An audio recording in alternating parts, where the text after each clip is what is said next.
Glad we're not in the other parts of the country right now when it comes to cool or snow. I've been seeing some interesting weather reports from around the country when it comes to that. And so these are the days and months that you start to get thankful that you, you live in a state like California.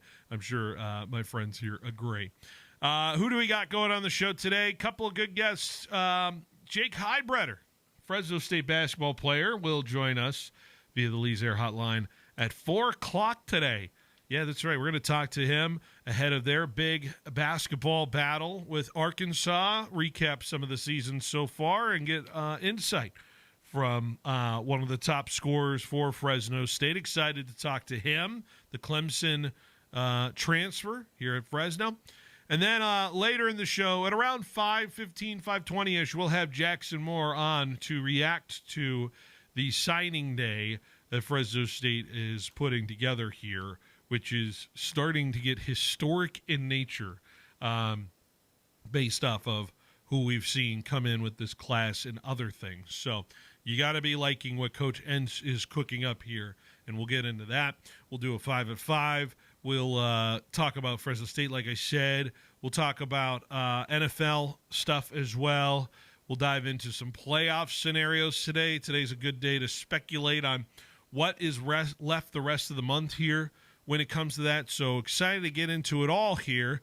And it's 3 hours of sports talk. So we'll be in on it all day today. Can't wait to bring it to you. And the person who will be joining me the rest of this day today, good to know he's here because you're dealing with some stuff at home a little bit. So glad that you're here for the full show. Jorge here with me today. So Jorge, how are we doing on this Wednesday? Looks like we're good to go. Yeah, we're good to go online on the stream and everything. Yeah. Yeah. I don't know. It's kind of a hectic day for me right now. Hectic day. But is it getting better? It feels like it's getting less hectic as the day goes along now. No, it's better, yeah. I was waiting for something to be dropped off at the house, and I'm not watching the cameras, and it's being dropped off right now. Yeah. So it's just making sure it's happening because we already missed it once, and you missed the. Don't you hate it when you miss the deliveries, miss all that stuff in terms of it? I think it's. Sometimes it's always tough when you have to coordinate that stuff, especially during the weekday. But thank God for roommates, right? In terms of it. Anyways, good to be here, Jorge. Like I said, good to have you with me. And we're streaming, like you said. Now that's the good thing. We're streaming. I'm looking at a camera over here, though, Jorge. It just looks so tilted. It's not on that. That one's not on. We're gonna fix that in the break. I'm just like I'm doing the head tilt in terms of what I'm looking at with the camera. We're streaming live on YouTube, Facebook, and Twitch at our ESPN Fresno locations. There are our handles, so you want to get over there and give that a look. Be sure to like and subscribe and all that great stuff. All right. I alluded to the Fresno State signing day. Today is early signing day. Jorge, do you have any have anybody signed from Tranquility back in your day, or anybody signed for anything on the? I know this is more on specific football signing day. Back in the day, not really. Yeah. I think there were a couple baseball players that came out of there. Yeah. Back in the 50s and 60s, there's a couple of people that actually made them MLBs. Mm-hmm. I don't know if there's any football players that actually made it from. But you know the pomp and circumstance and the fanfare, and yeah, you see it all, and everybody's got the stuff going on. And no, we had guys go to for the Pacific to play soccer. And yeah. Stuff like that. So today is one of those days where a lot of people are ordering balloons. A lot of people are ordering decorative stuff for the tables. Everybody's ordering hats and deciding where they go. Of course, some less mysterious than others. Some have already declared who they're going to be signing with, and Fresno State, of course, is one where we're seeing, and this is according to Jackson Moore Barkboard, who we said we're going to break it down later in the show with about 21 scholarship commits on early National Signing Day, which is, and the potential to add more, and according to him, is a largest December class on record for the Fresno State Bulldogs. So the quantity certainly helps with the quality of what you get in terms of that. And I think it's certainly headlines with a couple of big-time names that are coming in. But, Jorge, when you hear 21 guys coming in to this program, in recruiting, it is about getting the best dart throw out there when it comes to prospects. And the more dart throws you have, the more ability you are to hit on some guys that can be above what they are graded out as. And you have a better chance of being successful as a program. So selling Fresno State as a destination for 21 kids and beyond on early National Signing Day, you have to be encouraged with the numbers just strictly based off that. We'll get to the names momentarily. But when you hear 21 signees, most in December, the health of Fresno State feels a lot better when you hear that kind of number. Yeah, definitely. You know, it's more about the depth of the program and how that's gonna go, you know, not all of them are gonna make it, obviously, but yeah, you know, it's good to have options and good to have like a depth chart that's gonna be plenty of players that are gonna be there. You never know what you're gonna hit. You never know what's gonna come in. You never know who's gonna like get better in these situations as well. Of course. We know the big name here locally. We talked about the story with highly ranked quarterback Deegan Rose. He is signed officially to Fresno State. That is an official side of things as well. He was getting offers from Arizona State, Arizona, Arkansas, Auburn, Boise, Cal, Colorado State, to name a few. He was committed to Oregon State. Fresno State able to flip him away from a conference rival soon to be for next year. And that's an exciting prospect to say you at least gain yourself there in terms of it. According to some reports I've seen as well, Fresno State currently with the 5th highest rated Pac-12 class right now in terms of it. A bunch of 3-stars. I think the only other ones that are above them right now is those kind of name brand Pac-12 schools like Oregon State, Washington State, and a few others in terms of it. Boise State is clearly up there, I would say, as they always are. It's just a matter of time in terms of it. They also get another quarterback who's a 3-star out of Rancho Cucamonga. Jacob Chambers is a name that I'm sure people are going to hear from as well. A couple of flips from Sacramento State when it comes to that. He's one of them. You also have Maxwell Bunchy Young from Anaheim Western High School. Remember we recall this, Jorge. Maxwell Young is a name you may not remember, but he's certainly a face you could remember because right before the Niners and Chiefs Super Bowl, there was a flag football player that was part of a promotional opportunity to come on the field and be part of that big-time commercial. He is the kid featured in that whole thing. You remember that? Yeah, I remember. And now he's going to Fresno State. Nice. So there's a little hype there, a little publicity in that sense. Just going through the names of this class, I'm just kind of working it through. And like I said, Jackson Moore and his crew do a really good job of having this up there. Jadis Lucky is a guy who's going to be going to Fresno State out of San Ramon, California. You can also kind of find all of these signees through the Fresno State football Twitter account. They have been tweeting out guys all day.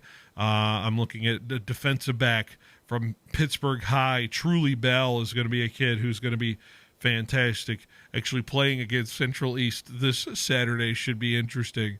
Go down the list as you get a few other guys. Bryce McDaniel is a name you should be getting used to as far as the tight end position. Fresno State adding a couple of tight ends to this class. Is Bryce McDaniel one of them out of Houston, California?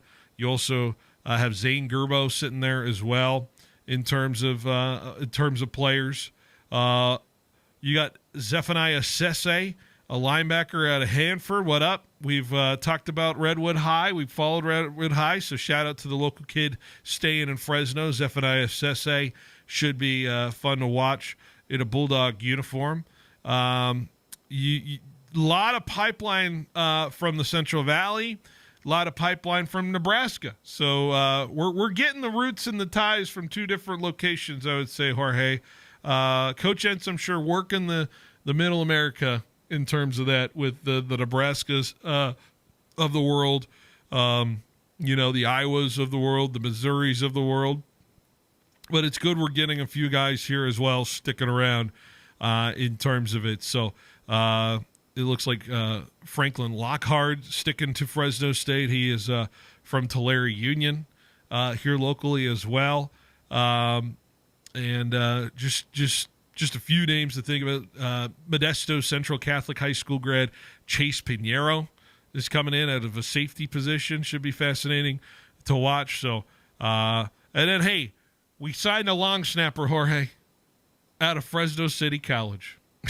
So congrats to Ethan Rossetti for coming to Fresno State as well.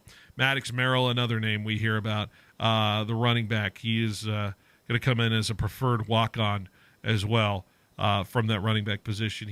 Was out with an injury on that side as well. So Fresno State gaining some traction here on this day, and we look forward to more names and breaking it down as we roll along. But I just wanted to mention that at the top of the show because I think it's important to get context of where that all these kids will be coming from, what needs are being addressed by Coach Entz. Couple quarterbacks coming in.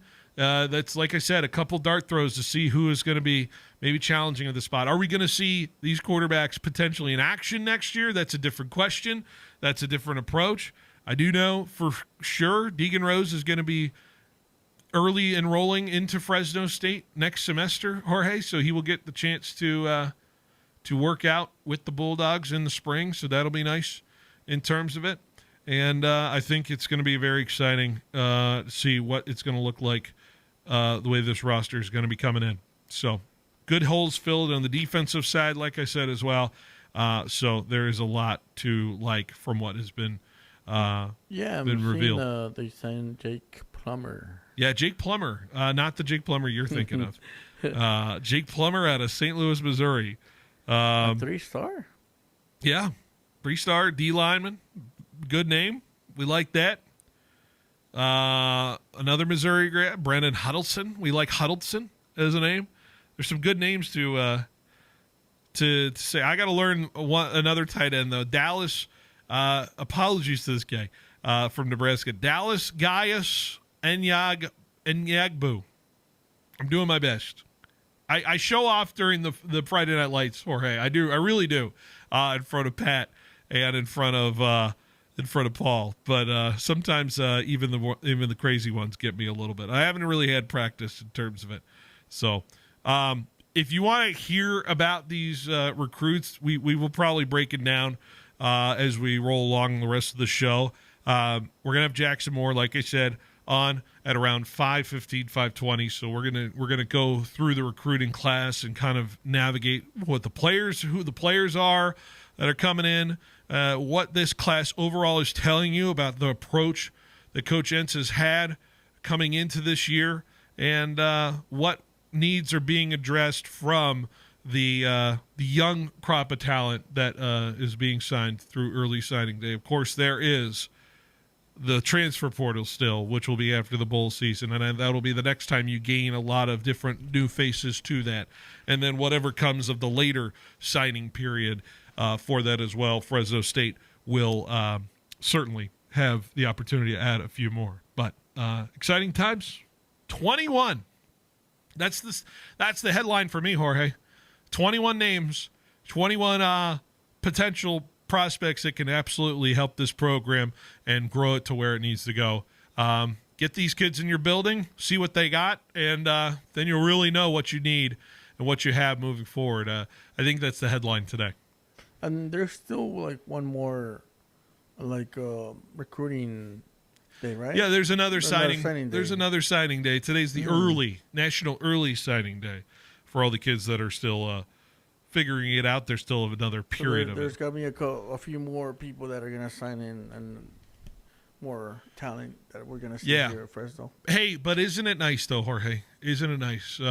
we think about it this time last year, and I'm going to address the. It's hard not to talk about this while talking about it comparably to last year, this year, because I do want to acknowledge Tim Skipper's hiring later in the show, and I want to congratulate him. But think about it last year. I think we were dealing with the bowl game and all that stuff, and Coach Entz thing came in a little bit later. It's nice to see what a full period of Coach Entz right after the regular season looks like, what the recruits look like coming in on a somewhat normal recruiting cycle when it comes to that for our university as opposed to the last couple of years. So I think it's a breath of fresh air to see this process a little bit more streamlined, a little bit more normalized as opposed to what Fresno State has been dealing with the last couple of years. I got to imagine that's a nice little wrinkle to some fans out there. Yeah, definitely. It's just the stability and the not having to think about what's our future, but actually thinking about our future already with a mindset and a plan going forward.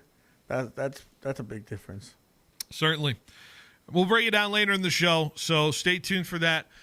So we're just getting started here. Behind the bench, we'll roll along with more chatter. We're going to talk a little bit about the NFL playoff race and do the Niners really have a shot at the 1 seed? Let's break it down next on 1430 ESPN Fresno, the Valley's local sports leader. ESPN Fresno is proud to bring back the Student Athlete of the Week. Each week, we'll honor a local high school standout for their performance on the field, in the gym, or on the court. It's our way of celebrating the hard work, dedication, and talent of Valley athletes who give it their all. And it all leads to Student Athlete of the Year. Do you have an athlete you believe is worthy of this award? Enter them in at 1430ESPNFresno.com today. The Student Athlete of the Week, shining a spotlight on the stars of tomorrow. So winter's officially here, and the last thing you want is your house cold and your furnace sounding like it's auditioning for a beatboxing competition. That's why Lee's Air Plumbing and Heating is running their $99 furnace tune-up special. It's the perfect time, because nobody wants to see their breath inside the house. And let's be honest, layering 3 jackets indoors isn't festive, it's desperate. So get ahead of the cold. Schedule your $99 furnace tune-up today at leesair.com. That's leesair.com. Happy holidays from your locally owned and operated Lee's Air and Heating. CLN 635-355. The sound of bees means lots of blooms, and lots of blooms means a profitable crop year. But those delicate blooms can easily be destroyed by adverse weather conditions, which in turn can be devastating to your crop investment. Now is the time to secure multi-peril crop insurance, which covers your almond crop during bloom. Bowman & Associates, your local crop insurance specialist, has been writing crop insurance for almost 40 years. Bowman & Associates is one of the largest crop insurance agencies in the state and nation. Call Roger Kent or Quinn Bowman today and ask about their multi-peril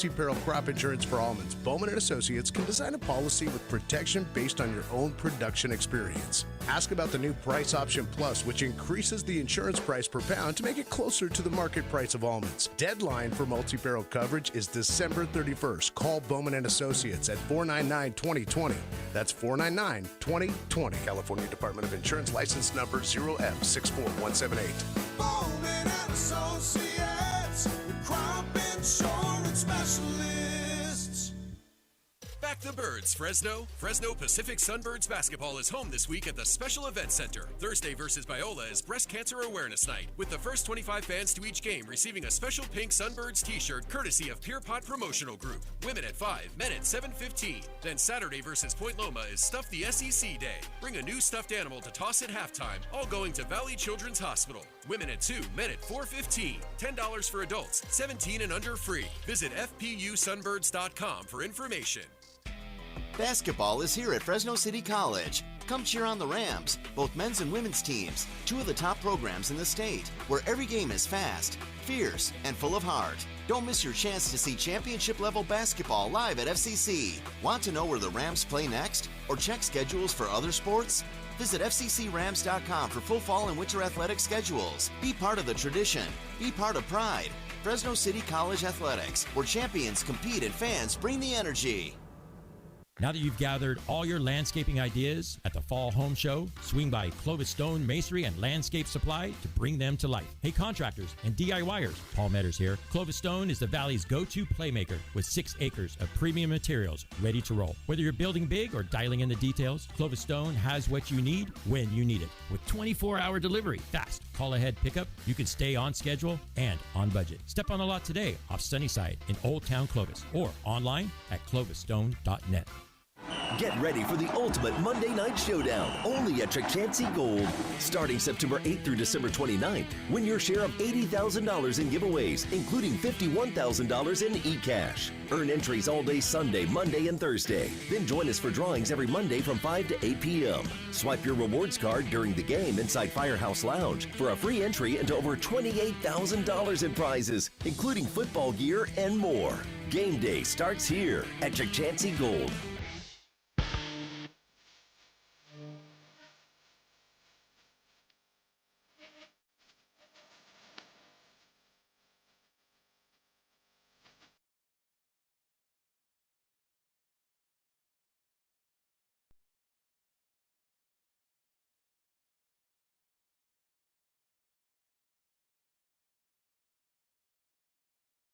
The Valley's local sports leader. By the way, is it too late to talk about bowl projections or too early to talk about bowl projections, Jorge? Or is it right on time to talk about bowl projections for the people out there? Is it too late or too early? Too late or too early or right on time? Just right. Oh, this is the time. This is the time, yeah, right? This is the time. You know, bowl speculation and the tie-ins and whatever that all looks like. It's a very strange proposition to find yourself in when it comes to it. But you know, some people certainly have a gut feeling of where things could go. Usually, how it works, right, Jorge? You just don't. You go to where you haven't been in a while, right? I feel like Fresno State fans are kind of sick and tired of Albuquerque. Yeah, I think Albuquerque, Hawaii, Boise. So, you know, where we haven't been is Tucson, Arizona. And I would assume this is why every national pundit out there is projecting Fresno State to play in what I believe would be one of the latest bowl games they have played. I'd have to go back. I have a media guide. I have to go back and look at the Fresno State bowl games. But Fresno State slated potentially to play against a MAC opponent in the Snoop Dogg Arizona Bowl. They did play a MAC opponent last year with Northern Illinois. I have here on College Football News that they are projected to play Ohio, University of Ohio, at the... Or the Wildcats or something like that? Yeah, something like that. The Snoop Dogg Arizona Bowl when it comes to that. But it's fascinating to kind of see how everyone's going around that. But I think it's, you know, I don't know. It's on the CW, which is nice to have a future partner be broadcasting the game potentially if Fresno State gets in there. But you like it mixing around, right? You like it kind of mixing around as far as the bowl games are concerned? Yes. If you go to one place too many times, you kind of like already, okay, like, I don't know what's going on. Yeah, right. Like, because they usually do, like, the week of the bowl game, like, they invite the players and they, you know, do a couple things with them, team building stuff, and, you know, for the charities that the bowl are, you know, with, usually do something with the players too. So, I mean, it's always nice to see that, but if you're like a junior and or a sophomore and you go to one bowl game and all of a sudden you're a senior and you've been to the bowl game twice already, 3 times, you're like, okay, yeah, I might want something different. If they play in the Arizona Bowl, December 27th would be the latest Fresno State has ever played a game since 2007 when they played in the Humanitarian Bowl, which to my knowledge is the bowl at Boise back in the day. When Fresno State beat, you got it off the top of your head? Was that Boise State? Georgia Tech. Georgia Tech. No, the humanitarian that one is in Boise. Was that the Boise game or the? Well, you don't play Boise when you go to Boise in the Boise Bowl. But that wasn't the Boise Bowl. There was a Potato Bowl, right? No, it used to be called the Humanitarian Bowl, and before that, it used to be called the MPC Computers Bowl. I remember David Carr played that one, and he lost Yeah. to Georgia Tech. No, well, I don't know if David Carr ever played in one. I'm looking at it here. I don't have a David Carr played in a Boise Bowl. Yeah, No, according to the history. It wasn't at Boise. It was somewhere else, but they were.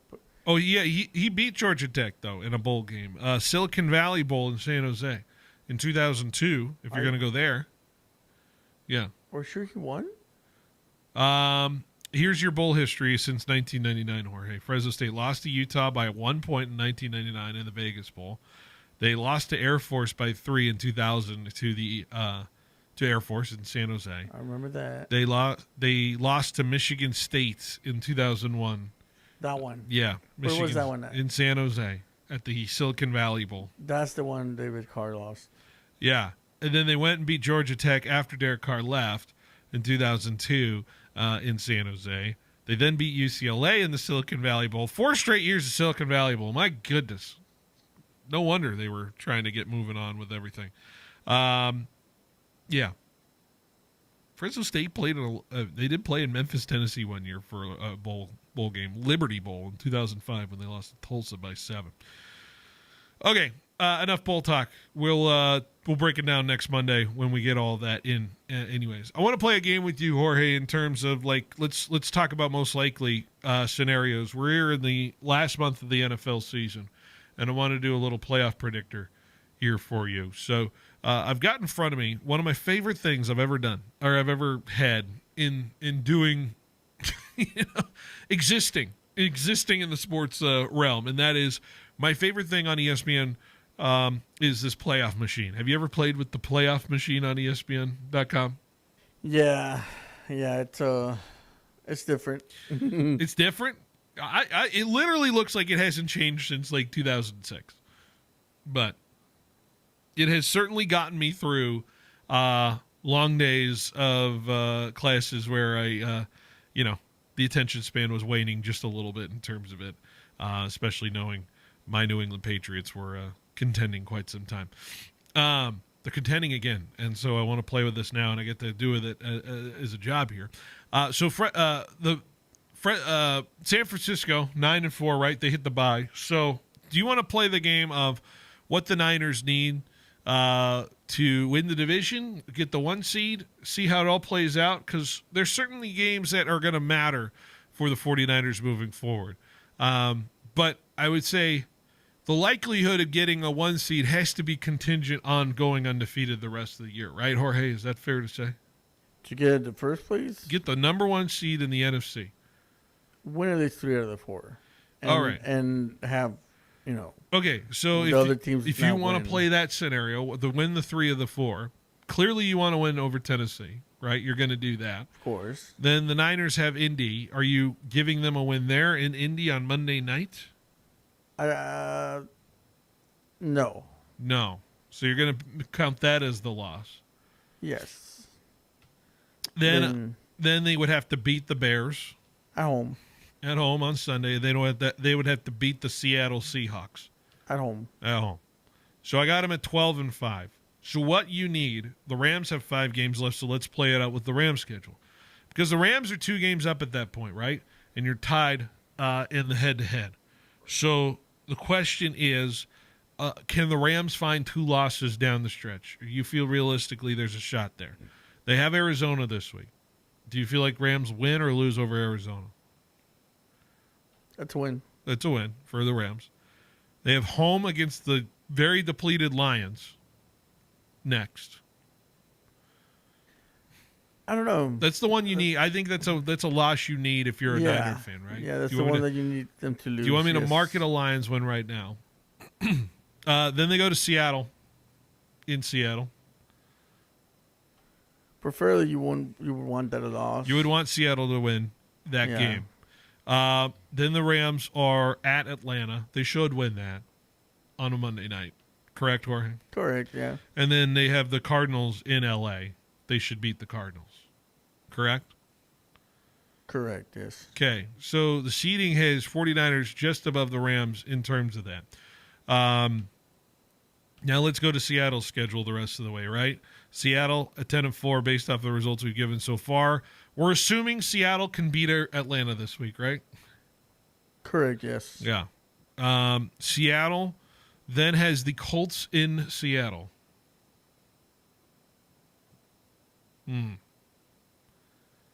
I would say that might be a loss. Well, in Seattle. In Seattle. And Colts have been a little cold on Yeah. offense now. They've simmered down just a little bit. I think we would pick Seattle there, right? Okay, yeah, I'll pick Seattle. Seattle has Carolina in Carolina. Carolina has beaten some teams. Go This Carolina. year. You want to go Carolina that game?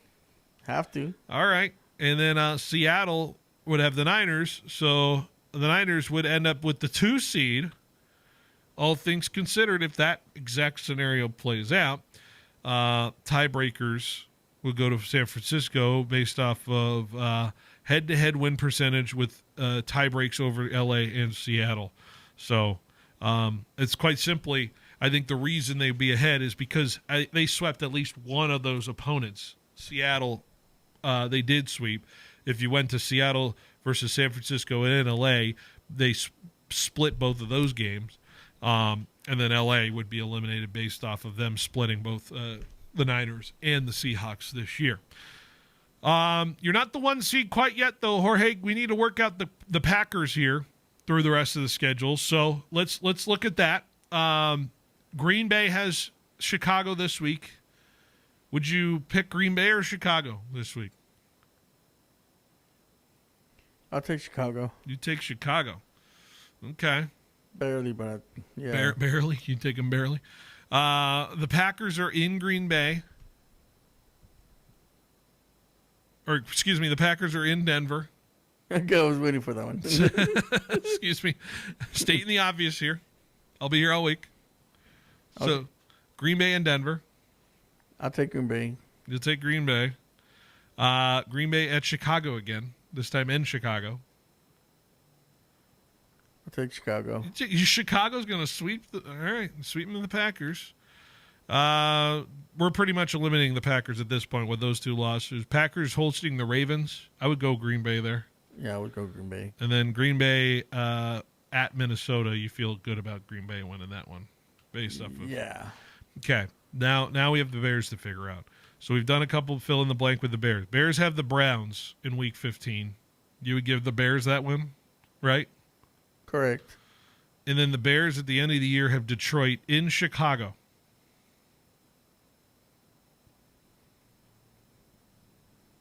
Yeah. Yeah. In Chicago. So that's a result you don't need from the Niners. The Niners cannot be a game behind the Bears. The Bears would be the 1 seed at 13-4 based off of your predictions. So, but to be fair, Jorge, I don't believe Green Bay is getting swept by the Bears this season. So I'd go Green Bay this week to beat Chicago. But then again, I just put Green Bay with an extra win, and now Green Bay's above San Francisco in the standings. So what do you need? You probably need Denver to beat Green Bay in a scenario. And look at that. I need Minnesota to beat them both. Yeah. I need Minnesota to step up and do something. No, I don't think Minnesota needs to do anything. I think Green Bay can lose to Denver in Denver. Okay, I can see that, yeah. And that would put Green Bay at 11-5-1. And San Francisco would be at 12-5 in the 1 seed. But we're not done yet because let's play out the Eagles real quick. Let's see it through with the Eagles. Eagles at Chargers. You feel like the Eagles would win that or lose that? Maybe no Herbert for the Chargers, by the way. With no Herbert, yeah, that definitely Eagles will win it. Eagles will win that. Eagles are home for the Raiders. We know. I already clicked it. Eagles. Yeah. Eagles at Commanders. This is where it gets really tricky. The Eagles' schedule gets really I would nice. say Commanders. You're going to pick a Commanders to beat the Yeah. Eagles. Maybe Jaden Daniels is back. That's the thing we've been hearing. Eagles are at Buffalo. I'll take Buffalo. I'd be hesitant to take Buffalo in that game. I think the Eagles match up well. I'll take Buffalo. Well, let's do it for the sake of whatever we're doing here. And then Eagles home for the Commanders to close out the year. Wait, again? The Yeah, they Commanders? do the Commanders. Yeah, 2 of the last 3 weeks. Is the Jesus, the schedule's insane. Yeah. Yeah, I'll take the Eagles on that one. Okay, you gave the Eagles 6 losses there.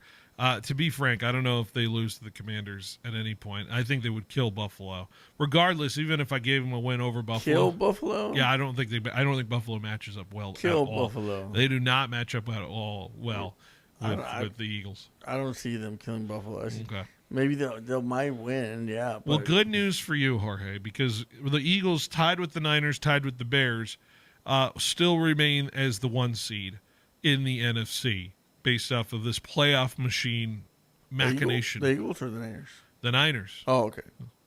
The Niners would win the tiebreaker over Philadelphia and Chicago based on best win percentages in conference games. So, hey, San Francisco, not losing to the Jags and the Texans, and if you're giving them the Colts loss, that suddenly starts feeling a lot better in terms of what we're doing there on the playoff machine and all that. So losing to AFC opponents, not killing you at all in that sense of things. Should I just play out Tampa real quick? Can Tampa run the table? That's my question, because I think that's the only thing left here in this playoff machine. Tampa home for New Orleans. What do you got there? Tampa, right? Tampa, definitely. Tampa home for the Falcons. Yeah. Tampa. Tampa at Carolina.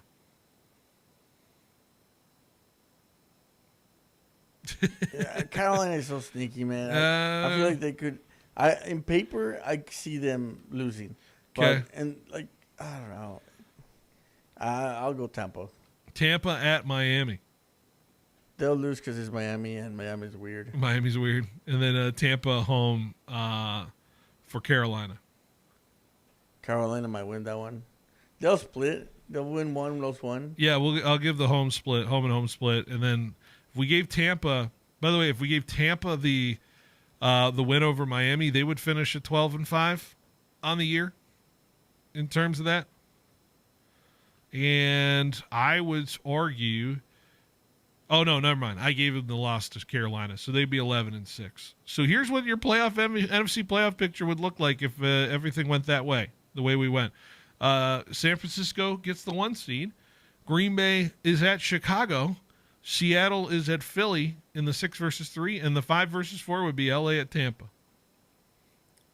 Oh, that's interesting. A lot of things have to happen though for this 49ers team, but if it ended up that way, I think the question I have to ask you here, Jorge, is because Tim Veer has had this thought over the last couple of days to me, but do you take the 49ers seriously if they end up getting the 1 seed, or do you feel like this season's weird enough that anybody can win it?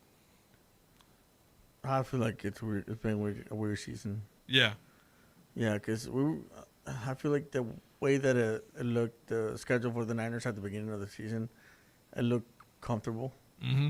And the more we go into each week, the more difficult it looks. And they come out with wins. Do you think the Niners deserve to be in the Super Bowl talks? Yeah. Yeah. Well, yeah. How many wins we got? 9. How many more wins we probably going to get? 3 more at least? You'd hope. 12-5. 12-5. That's, I mean, I seen, teams with less wins that. It's just the viability of them actually doing it with the players that they have, and we know what the flaws are, and that is the defense. Like I said it before. Like this year, I don't see us going to the Super Bowl. However, when you get to the playoffs, things change. Yeah. I mean, who was it? The Lions. Cincy. Exactly. Cincy, like in 2021. No, nobody expected them to be in the. Nobody did. They just knocked off the Titans, and Yeah. then they knocked off Kansas City, and it was like Buffalo. Cincy's not supposed to be. They didn't beat Buffalo that year. They did beat them the next year after that. Yeah. But they knocked off the Raiders. I think was their first round game. The only ones that beat They beat Mahomes Kansas City, right? Before a Super Bowl. Yeah. Yeah. I don't know if we'll still. I think that stat will still remain true because Kansas City's missing the playoffs. I don't want to go to the playoffs or to the Super Bowl because I feel like, it's drawn out too long for you to like. But what if it's Houston and San Francisco on the playoffs? No, in the Super Bowl. On the Super Bowl, I could see us winning that. I mean, you already lost to them. We already lost them, but yeah, it felt like we could have done a little bit more. And who do you fear most as a Niner fan in the playoffs? Like what NFC team is just like, I don't want to face them. I don't want to see them. I don't want to deal with them. I have one pick. The Patriots or what? No, I'm talking in the NFC. Only the NFC, the playoffs. I think LA, just because this is LA. Yeah, I was thinking the Rams too. I'm thinking Tampa Bay just because they beat you. Yeah, and the way that they beat us, it was a little bit tough. Yeah. Although I do want to face them again just so that we could beat them. You want revenge? Yeah.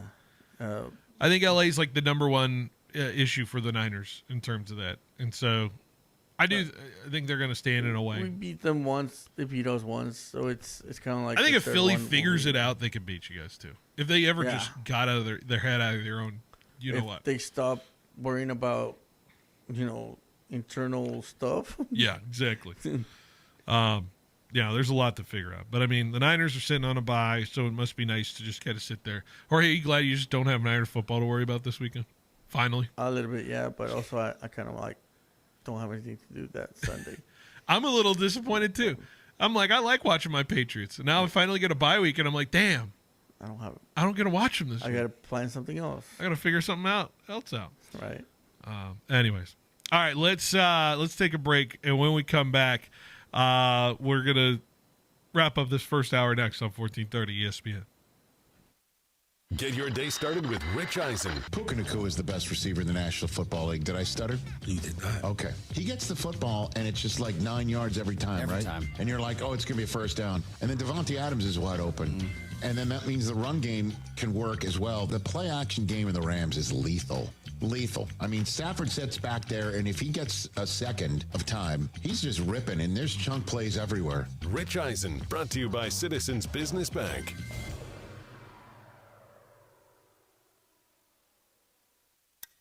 Are you tired of waiting forever for your prescriptions? Grizzly Pharmacy is here to tame your healthcare needs. We fill most prescriptions in 15 minutes or less, always accepting new patients, and enjoy free delivery to your home or workplace in Fresno and Clovis. We accept all major insurance, including Medi-Cal, Blue Cross, and Optum Rx. For our Fresno location, please call 559-424-0423 or visit grizzlypharmacy.com for more information.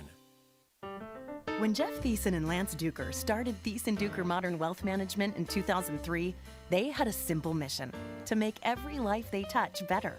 They established Thiessen Duker as an independent firm, not tied to the restrictions of one Wall Street company, so their clients could have access to any investment products that were right for them, and Thiessen Duker could serve their clients the way they wanted to be served. They've done other things differently too. From investing in advanced financial planning technology to implementing a team approach with advisors working together to develop client strategies. And from day one, Thiessen Duker has shared its success with local organizations, making a difference in people's lives right here at home. If you need a financial advisor, or if you are a financial advisor and would like to know more about how Thiessen Duker could make your life better, please visit thiessenduker.com. The advisors of Thiessen Duker Modern Wealth Management are registered representatives with and securities offered through LPL Financial, member FINRA SIPC. Welcome to A+ Signs. Thanks. Yeah, I need some custom exterior signs for my business. Great. What's the name of your business? C+ Signs. Wait, you own a sign company? Yep, C+ Signs. And you want us, A+ Signs, to make your signs? Yeah, I need them really fast, and we can't touch our turnaround times. We are kind of known for that. For signs that stop traffic, drive traffic, and even direct traffic, call A+ Signs. Remember, A+ has great technicians to service and repair signs, too. Yeah, we got a guy, but he's afraid of ladders. Hey, it's Phil Bonatti from Behind the Bench for my friends at Valley Athletics, the new go-to sports facility in the Central Valley. Founded by Valley legend Vance Wahlberg and former Bulldog volleyball coach Jonathan Winder. Valley Athletics allows athletes to really shine at volleyball, basketball, and pickleball. Visit valleyathletics.co right now to learn more about enrolling in our current volleyball and basketball offerings that include league play. That's valleyathletics.co. Proud sponsors of high school athletics.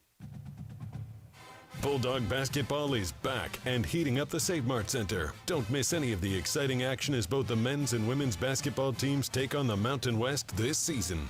Make sure to bring the whole family to root for your hometown Bulldogs as they compete for that Mountain West championship Fresno would love to bring home. Tickets start as low as $5 for select games. Grab them at GoBulldogs.com today, and we'll see you at the biggest party in the Valley. Go Dogs!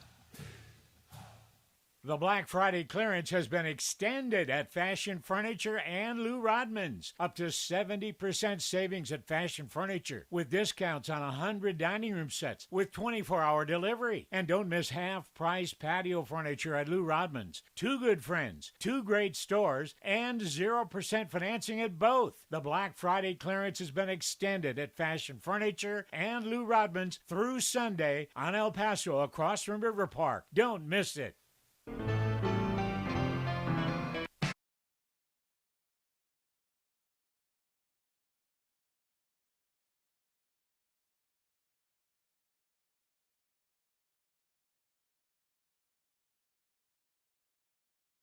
Behind the Bench here on 1430 ESPN. All right, where's the Christmas music? I thought we were playing. I thought we were getting there. What are we doing? We're getting there. Okay. We're getting there. Okay. All right. Still early. We got 2 more hours. Okay. I'm just making sure. Just making sure.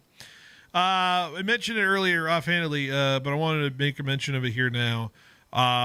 Giving a big congrats to Tim Skipper for being named head coach of Cal Poly. It's a sports story brought to you by Valley Pure.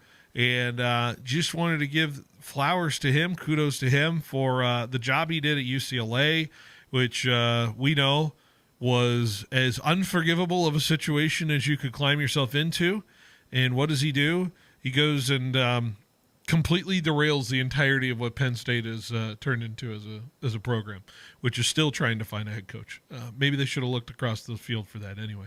Regardless, Cal Poly is getting a very, I would say, almost overqualified asset to their football program as the head coach. And I'm very excited to see what he does with that Cal Poly program because I think there's a lot to like in terms of what his resume will give. And not just in terms of the football ability of coaching, but just as the person himself as well. I'll tell you what, Skip press conferences as candid as they can be, but also is just one of the more genuine, respectful guys out there in terms of that. He will answer your question regardless of how strange it will be.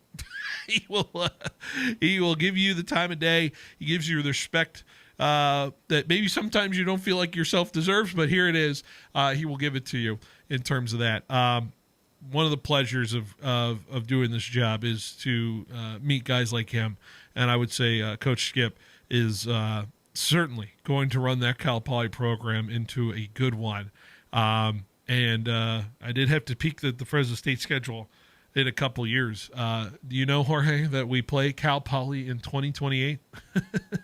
In 2028, we play Cal Poly. Football? Yep, in football. Yeah. So we played them a few years ago. We right? did, but I would imagine, of course, as I feel like he will do a good job, he will be there coaching at Cal Poly on the sideline against his Bulldogs in 2028. It might be a fascinating part of the old how the worm turns in terms of that situation, but it's exciting to see Coach Skip back, and I cannot wait to see what Cal Poly turns into under his direction.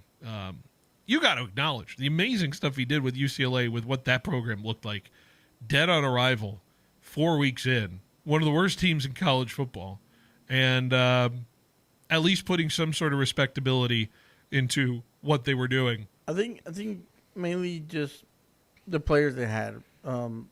it was for the players. That's definitely those players, deserve better than what they were getting from this season, and they were out there, playing out their hearts out and just not getting anything in return. And when you could see a real change once Skipper took over and changed a few things, and they won. They beat Penn State, and they won a few more games, and they weren't bowl eligible, but their season wasn't a complete failure. I feels like they could still count it as not a total disaster of a season. And I think it's all learning experiences for Skip. I think it's experiences of understanding what the situation asks for as a head coach. I don't know if he knew that all completely in 2024 when he coached Fresno State last year. And I know people were frustrated at some of the things and decisions and the way things were handled in that situation, how it would go around. But, life finds a funny way of getting back to you. And, of course, he gets thrusted into the UCLA situation and once again having to prove himself in some form or way. And he sure as heck did, trying to pull UCLA out of the deep hole it is, I would say, still currently in at this moment as a football program. So I can't wait to see what Cal Poly looks like. Can't wait to probably see what Coach Skip does with that program. And hopefully can't wait to see him in 2028 taking on the Bulldogs. I hope we beat him, though. Do hope we beat him. Yeah, I hope we beat him, too. So that'll be fun. All right. Let's take a break. And when we come out of this, we'll have our second hour next here on 1430 ESPN Fresno, the Valley's local sports leader.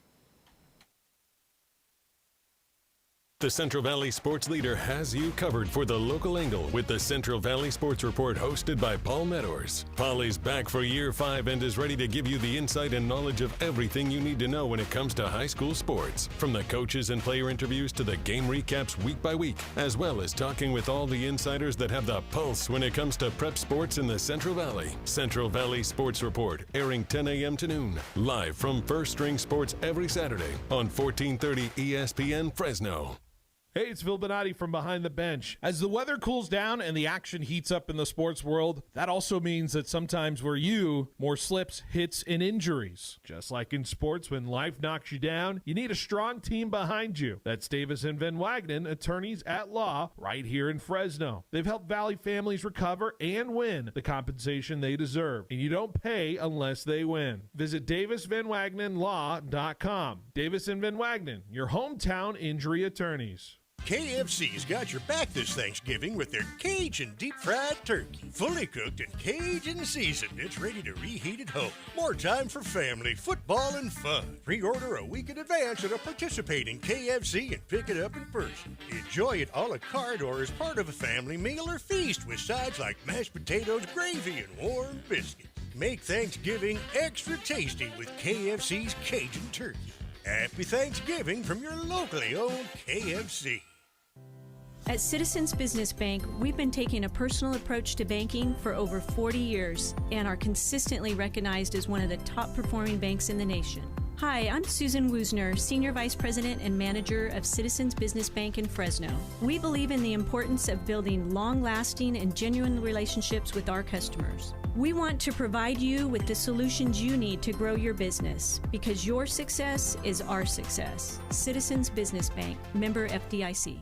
At Helena Agri-Enterprises, we're committed to helping you make the best agronomic decisions for your farm. That's why we combine cutting-edge technology with superior product. Helena's Agri-Intelligence solutions use in-depth analysis to identify potential problems in the field before they take root. Combined with a complete line of high-quality crop production and crop protection inputs, Helena has the tools to help you increase productivity, enhance performance, and maximize your return on investment. Contact your local Helena representative or authorized dealer to create the right plan for your farm with Helena products and Agri-Intelligence solutions. It's football season, and your headquarters for game day gear is at the Sports Station. Check out their new location next to Women's Macy's inside Fashion Fair Mall. From official NFL jerseys, hats, and accessories for the 49ers, Cowboys, Raiders, and Rams to Fresno State apparel that shows your hometown pride.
You're listening to the home of the San Francisco Giants, KFIG Fresno, 1430 ESPN.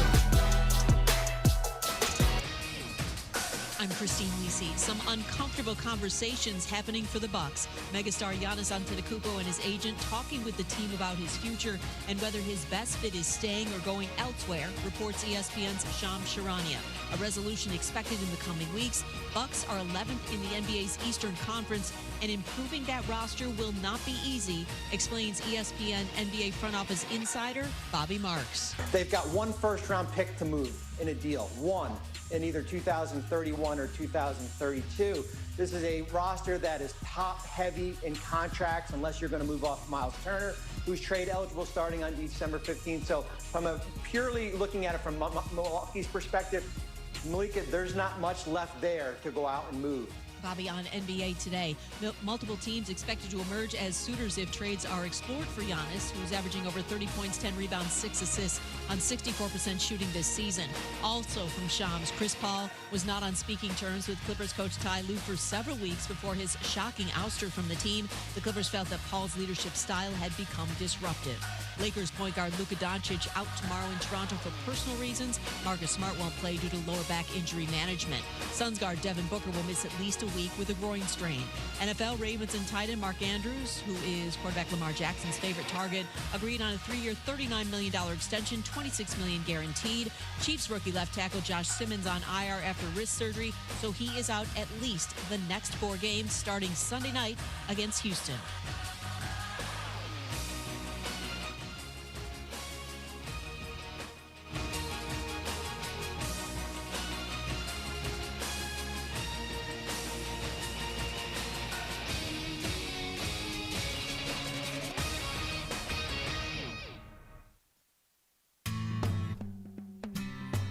He's got the knowledge. Because once again, I have to come on there and talk about how right I am once again in anything that it comes to sports. He's got the questions. I'm going to lose it. Are you kidding me? What are we doing here? He's got the guests. 20th head coach in Fresno State history here, Matt.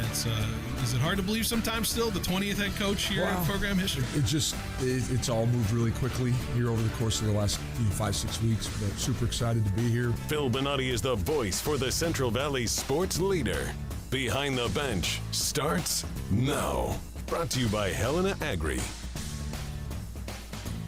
That's right. Behind the Bench here on 1430 ESPN Fresno, the Valley's local sports leader. Hour number 2 of our show as we go up to 6 o'clock tonight. Then you want to switch over to the FPU Sunbird Sports Show with Paul Metters starting from 6 p.m. to 7 p.m.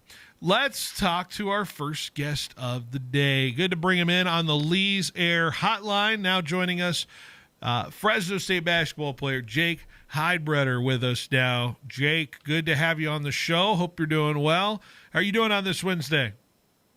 Doing good. Just got out of practice here, so yeah, excited and ready to talk. Of course, excited to chop it up about what has been a really good start for you guys this season, all things considered. You know, with the 6-3 start, you come into this program obviously wanting to make a mark, and I got to imagine this team has been very, very fun to be a part of so far through your first 9 games as a Bulldog. What stood out so far from the start of this season for you? Yeah, I think obviously we've had an interesting start. I think you look at 6-3 and it's okay. Obviously as a player, and I think the coaches agree, those 3 games were very winnable, and we probably should have won all 3. But like you said, like it is what it is. It's basketball. Things happen. 6-3, obviously decent start, whatever. So yeah, we just got to keep it rolling. We have a big one here this weekend. Hopefully, it should be a fun game.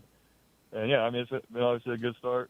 Everyone's been working hard. We've been getting after it. So yeah, excited for what's to come. Yeah, certainly, and of course, coming into a program like this with Fresno State, you've been everywhere around the country with where you've been. But I always ask, where the draw is for you with knowing Coach Vance Wahlberg or getting to know Coach Wahlberg, and I know he's an interesting coach to say the least when it comes to his style, but.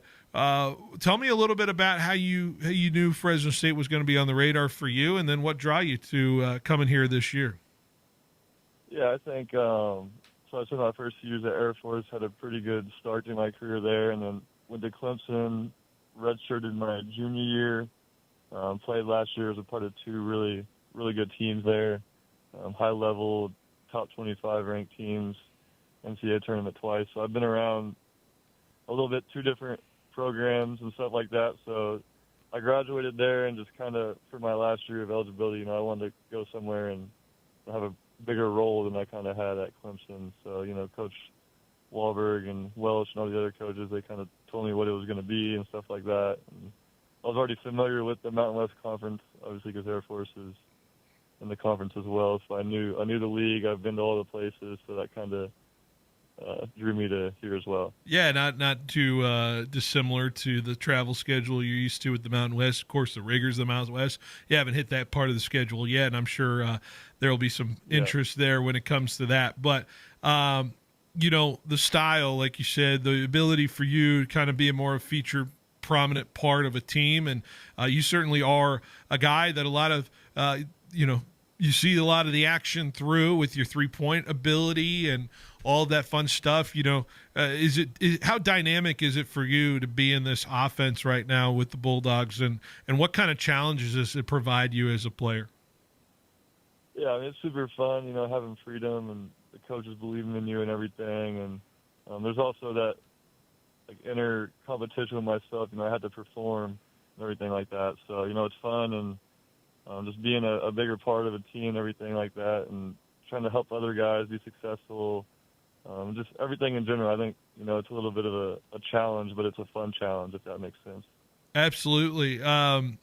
Have you always kind of been this kind of player? You have a real good ability to get to the basket as well. You see the 3-point statistics, but I like the way you attack it as well. Tell me a little bit about how you developed as a player. Were you always kind of this kind of guy going through each level? I feel like a lot of people see me as just a shooter, but, I think I'm a little bit more than that. But I kind of use that to my advantage, being as, he's just a straight shooter or whatever. I kind of use that to my advantage. Like I said, I get around people, create for other guys, get in the paint, finish, do whatever, but just using my shooting ability, which I haven't shot as well as I'd hoped so far this year, but just using that to my advantage, I think, is one thing that I've tried to always use, like growing up playing basketball. What's the clip you hope to shoot at? Like, what is your usual goal of what you want to shoot at? Well, just personal challenge. I like to stay as efficient, as possible. Like 50, 40, 90 is what obviously is a super efficient player. And I think I should be around that mark for sure. Yeah, absolutely. Speaking about your ability to get to the basket, in terms of that, do you feel like you catch guys a little bit quicker than usual? I know you got a little bit of a reach with you as well. Is it just you got a little bit of a longer ability to get to the basket? Like, what is it? Or is it you have a knack of using your body to kind of give you the space you need to? Yeah, I think, obviously, like I said, deception is key. Like, I have a quicker first step than people, I think, they account me for, I guess. So I kind of use that to my advantage. And then I also like to cut a lot too. So at Air Force, it was a very high level cutting offense. So I learned a lot there with, the coaches there and the offense we played there. So just using that now, and like I did at Clemson, I think is crucial to getting like a lot of easy layups and stuff like that. Tell me how it helps when you have guys like a Zion Collins, where you run the offense through a lot. Deshaun's come along as an offensive threat as well, and his ability and his length. How does it help you as a player with those guys and what they do to complement you?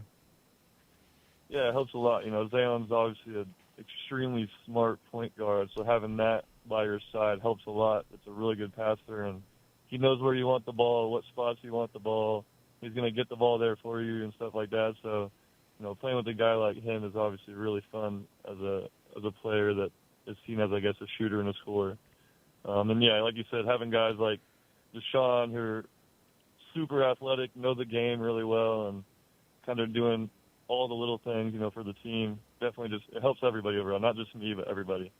I think Deshaun's the guy we were like, oh, he's a little bit, It surprised a lot of people, I would say.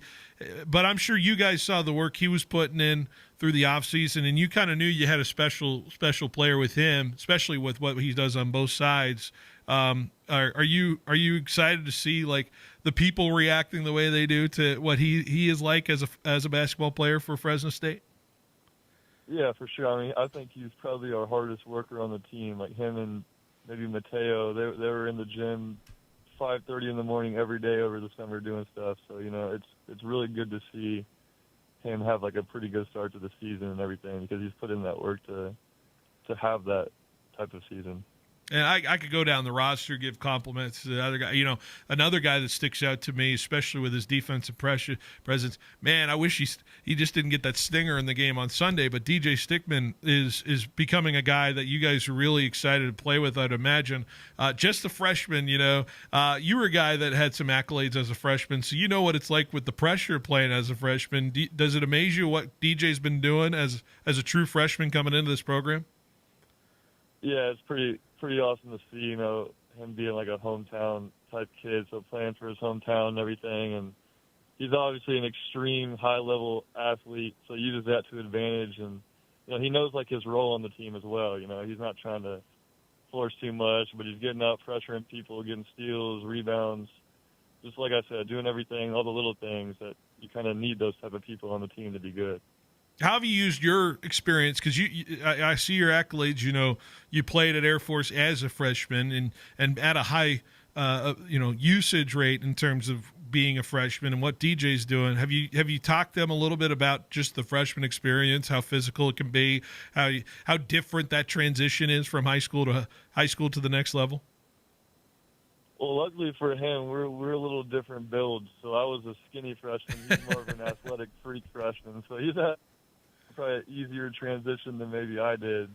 But yeah, I'm not sure how much I can really tell him on the physicality, because he embraces that type of stuff. So, that's kind of his stable, I guess, has been so far is, pressure and defense, getting in people, rebounding. That's kind of been what he's really good at. That's good. That's good. As you said before, these games have been tight for you guys, and you could point to every one of them, and if you easily could see yourself as a team with a lot more wins, potentially, as you say. But these tight game situations you find yourselves in, you beat the Utah Valley team, then you beat Stephen F. Austin in that way.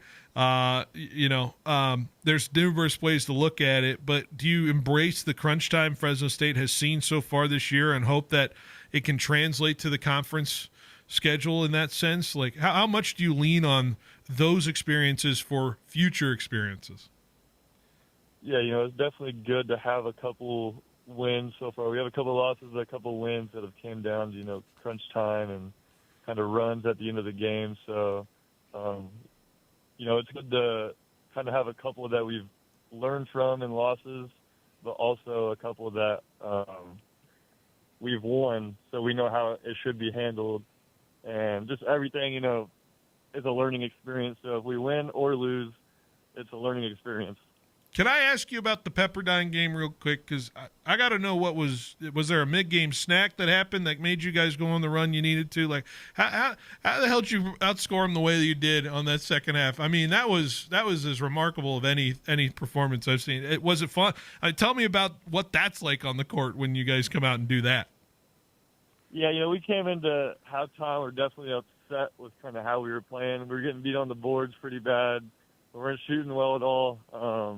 We just went in and regrouped. I think that was the main thing. We had to bring energy. Couldn't let them punk us at all, which we thought happened in the first half. And, yeah, I'm not sure I've seen a run like that before playing or just watching basketball. So it's pretty exciting to be a part of that. Is it looks on the court? You're like, I can't believe we're is it continue? Looks on the bench. You guys are like, wow. All I can do is shrug at what we're doing. We're just in the second half. I mean, to be honest, whenever you're playing like that, like, obviously we went on a run, but I didn't realize we were on like a 40-6 run or whatever it was. Like, you don't really, I guess, notice that. Yeah. Like that big of a change in the game, because it happened pretty fast. So, we were just, I guess, super locked in at that point, if that makes sense. Yeah, for sure, especially in a game like that where you get it and move on. I do want to ask about the Selland experience, and I want to know from your perspective as a player. You guys, you're obviously you haven't grown up around what Selland was, but I want to know what that experience was like for a player at Selland Arena, knowing the history that the fan base respects with what that arena stands for. You see all the alumni come through. How much did Vance talk about that experience for you guys? Obviously, you wanted to win the game, but what was that like to embrace the history of that building and at least give something that the fans were excited for? Yeah, I mean, I thought it was pretty awesome. I think the arena is a really cool arena, kind of that old-timey feel. I think the athletic department put on a really good show for the fans with the old-time logos and stuff like that, bringing back all that type of stuff. But yeah, we had a couple of the alumni that came and talked to us, the day before, and just kind of told us like their stories about the arena and what they played through, and kind of their deal of how it used to be back in the day. So it was good to hear about all that. I wish we could have came out with the win. Mm-hmm. But at the end of the day, it still was a super cool experience. And, it was awesome to hear from the alumni and kind of what the Fresno State basketball, like the tradition of it. Yeah. But yeah, I thought it was really cool. Yeah, you see the clips, right? You see like Michael Jordan clips and all that, and I'm sure you've seen it everywhere. Right.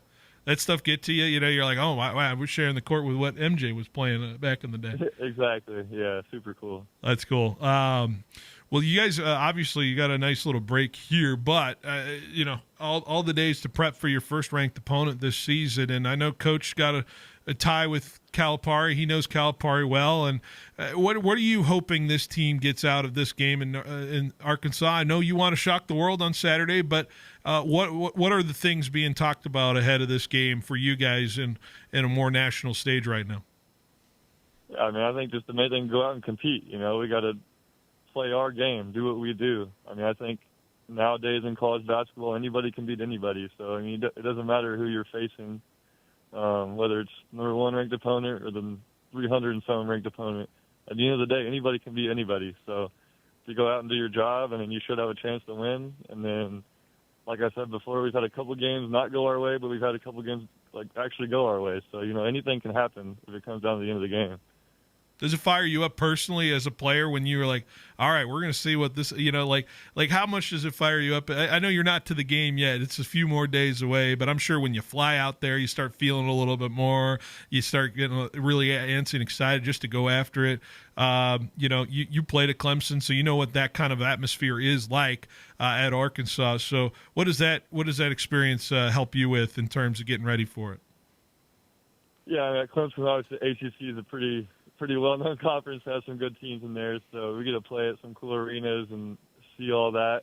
But, yeah, I think that definitely will help me, and I'm sure a couple of the other guys who played in big arenas and around big fans and stuff like that definitely should calm our nerves a little bit. But, it's exciting. Like you say, you're excited for the game. It's a big-time game, big-time program, obviously big-time head coach that you're going against. So, I mean, you got to be excited for that game if you're a player. So, yeah, just super excited. I think our whole team is. And, yeah, for sure. Hey, I got to ask real quick because we know he's been on the staff here this year, but Tyler Johnson is a player, and people know him from the NBA side and what he did. And he was a player when I was going to Fresno State, so I watched him fondly as a student back in the day. But, what has his impact been on the roster for you guys? What has he been like as an assistant coach, knowing what his pedigree was as an NBA player for a little bit of time there? Yeah, I mean, it's huge. I think for everybody, having a guy who went to Fresno and knows the whole deal, has a lot of connections with Fresno, also someone who's played obviously really high-level basketball and been around a lot of really good coaches and players, who has a very high level of knowledge of basketball, I think. Just gives everybody on the team a little bit of more information that can make everything easier for us. It's another good basketball mind to have around the team, and somebody who wants you to get better and has these little pointers and tips that can make anybody better. So just having him there, and obviously him playing against us in practice too helps, going against the NBA guy. But, yeah. Just having his mind there and always wanting to help us, I think, is crucial for our team. You remember rooting against him when you were watching Pacer games back in the day? You're like, oh, gosh, don't do it to my team, right? Yeah, I remember the main thing I've told him. The main thing I remember about him is, like, not having any teeth in his interviews for some reason. I was like, I don't know why that's the only thing I remember, but that's, like, the main thing. He's glowed up a little bit, right? That nice contract surely helped from that. Anyways, Jake, what's exciting about this season, right? You guys come back at the Save Mart Center. Feels like a long ways away, but it'll come soon enough to get back in front of this home crowd on December 30th when you play in conference play. But what are you excited about with the challenges this season has left, and what is what's the ceiling for this team in your mind? Yeah, I mean, obviously the ceiling is really high, but we have to stay together and play the way that we're supposed to play to hit that type of ceiling. So, I mean, I think the Mountain West Conference, there's been a whole bunch of weird random losses and stuff like that all throughout the conference. So, like I said, anybody's beatable on any given night. So, as long as we stay locked in, keep getting better, keep playing as a team, I mean, you never know what can happen. The ceiling could be super high. So I think it's exciting getting close to conference play, having these last couple of non-conference games, and then obviously starting the conference schedule. It's just really exciting for our team, and I think we're ready for that. Well, we can't wait. Next time you can see the Bulldogs at home is December 30th against Utah State at the Save Mart Center. You can watch Jake and his teammates battle it out with the Aggies. Jake, good luck in Arkansas. Safe travels, and we hope for a victory, and stay healthy, and I appreciate you taking the time today. Yes, sir. Thank you so much. Absolutely. Jake Heibretter on with us at the Lee's Air Hotline on 1430 ESPN. Let's take a quick break. We'll be right back with more ESPN Fresno on 1430 ESPN. Basketball is here at Fresno City College. Come cheer on the Rams, both men's and women's teams, two of the top programs in the state, where every game is fast, fierce, and full of heart. Don't miss your chance to see championship-level basketball live at FCC. Want to know where the Rams play next, or check schedules for other sports? Visit FCCRams.com for full fall and winter athletic schedules. Be part of the tradition. Be part of pride. Fresno City College Athletics, where champions compete and fans bring the energy. On game day, don't just settle for weak snacks. You go big, like a boss. The Butcher Boss brings you the kickoff platter, stacked high with man-sized, fully cooked meats. Tender sliced tri-tip, fall off the bone, pork spare ribs, smoked sausage, fiery jalapeno poppers, already sliced, already prepped. This Sunday, don't just watch the game, own it with the kickoff platter from the Butcher Boss. So call today to pre-order yours. The Butcher Boss, 41 south of Riverstone. Are you an athlete ready to level up your performance the raw way? Introducing the Raw Athlete Program from Raw Farm. High schoolers, college athletes, gym warriors, and pros, Raw Farm wants you to see why professional athletes and nutritionists are fueling up with Raw Farm raw whole milk to hit their team goals and personal gains. Raw Farm is the best 100% A2 cream top from seasonally grass-raised cows, non-GMO, certified humane, 100% made in America, and crafted for serious gains. Visit rawfarmsusa.com to learn more and find it at your local Sprouts location through the nation.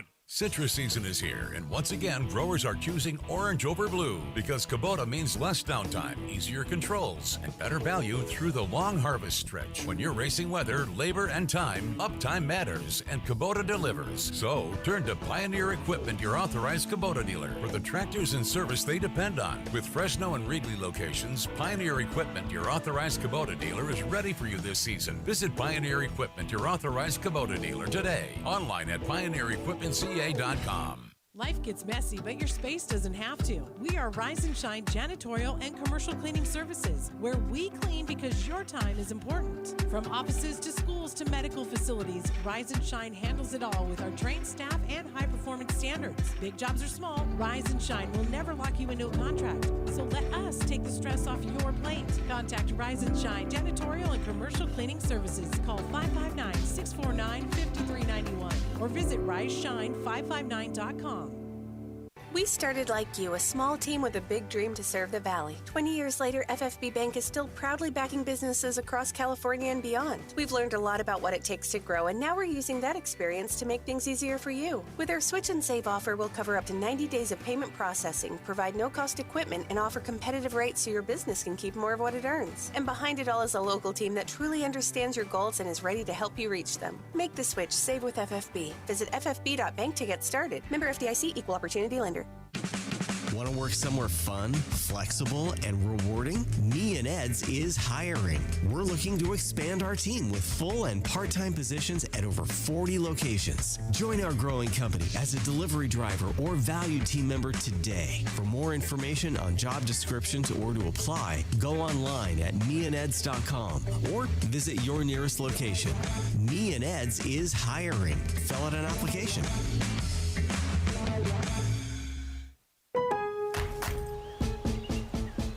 From the front yard to the back, get your home fall ready at Lowe's. Save up to $10 on Scott's Turf Builder grass seed for a thicker lawn. Plus save $30 on a Charbroil stainless steel 4-burner gas grill. Was $2.99, now $2.69. Lowe's, home to any budget, home to any possibility. While supplies last, selection varies by location. Grill price reflects discount. Valid 9/23 through 9/29, U.S. only.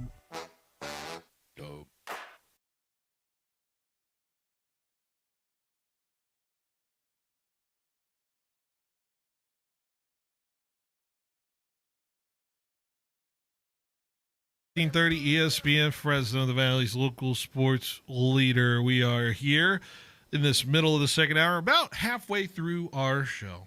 About halfway through. Great interview with Jake Heibretter. Appreciate him taking the time.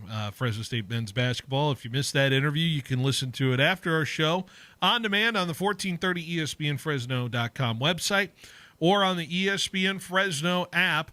Or if you're watching on YouTube, Facebook, or Twitch, I believe there's a scroll back feature. So you could go back and watch it in real time if you missed it right now, if you're watching me on YouTube and hearing that. So great, fun little dialogue with Jake on that. The leading scorer for the Fresno State Bulldogs. I guess I should have led with that, right, Jorge? I guess you should have said that at some point in the interview. I'm not doing my job quite right. You got to know his accolades, right?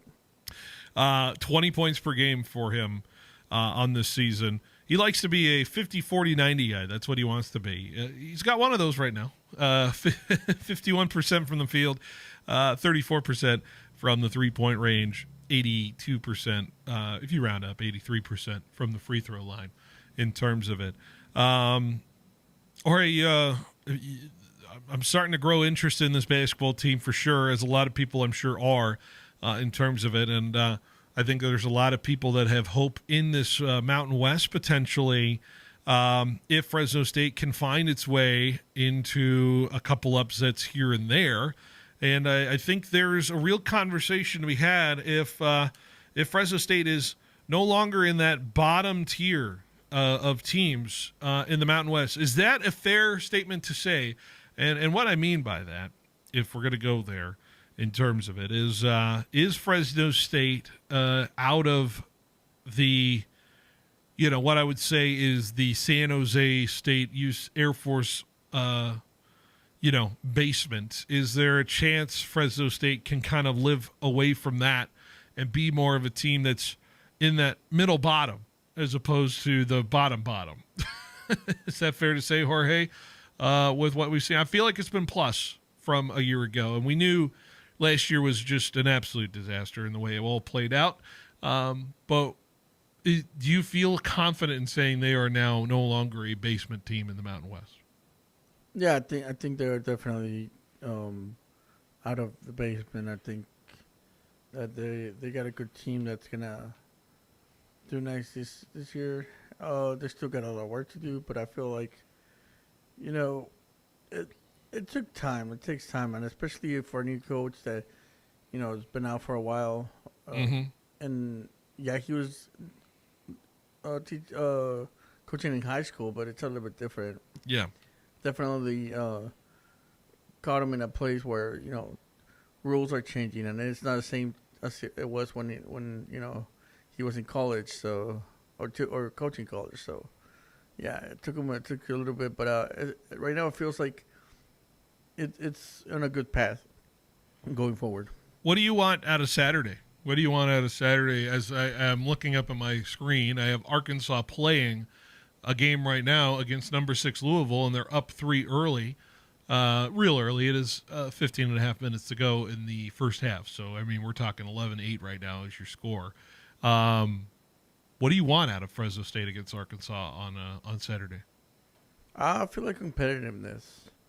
If they could compete 1-1, if they could keep it close and not, 20, be 20 down, or don't look completely overwhelmed though. Yeah, just get a little bit in there and fight, the big boys, and have them, worried about it. If we slack, we're gonna get beat. Yeah, there's a lot to. It's eye test stuff, right? That's what we're gonna do.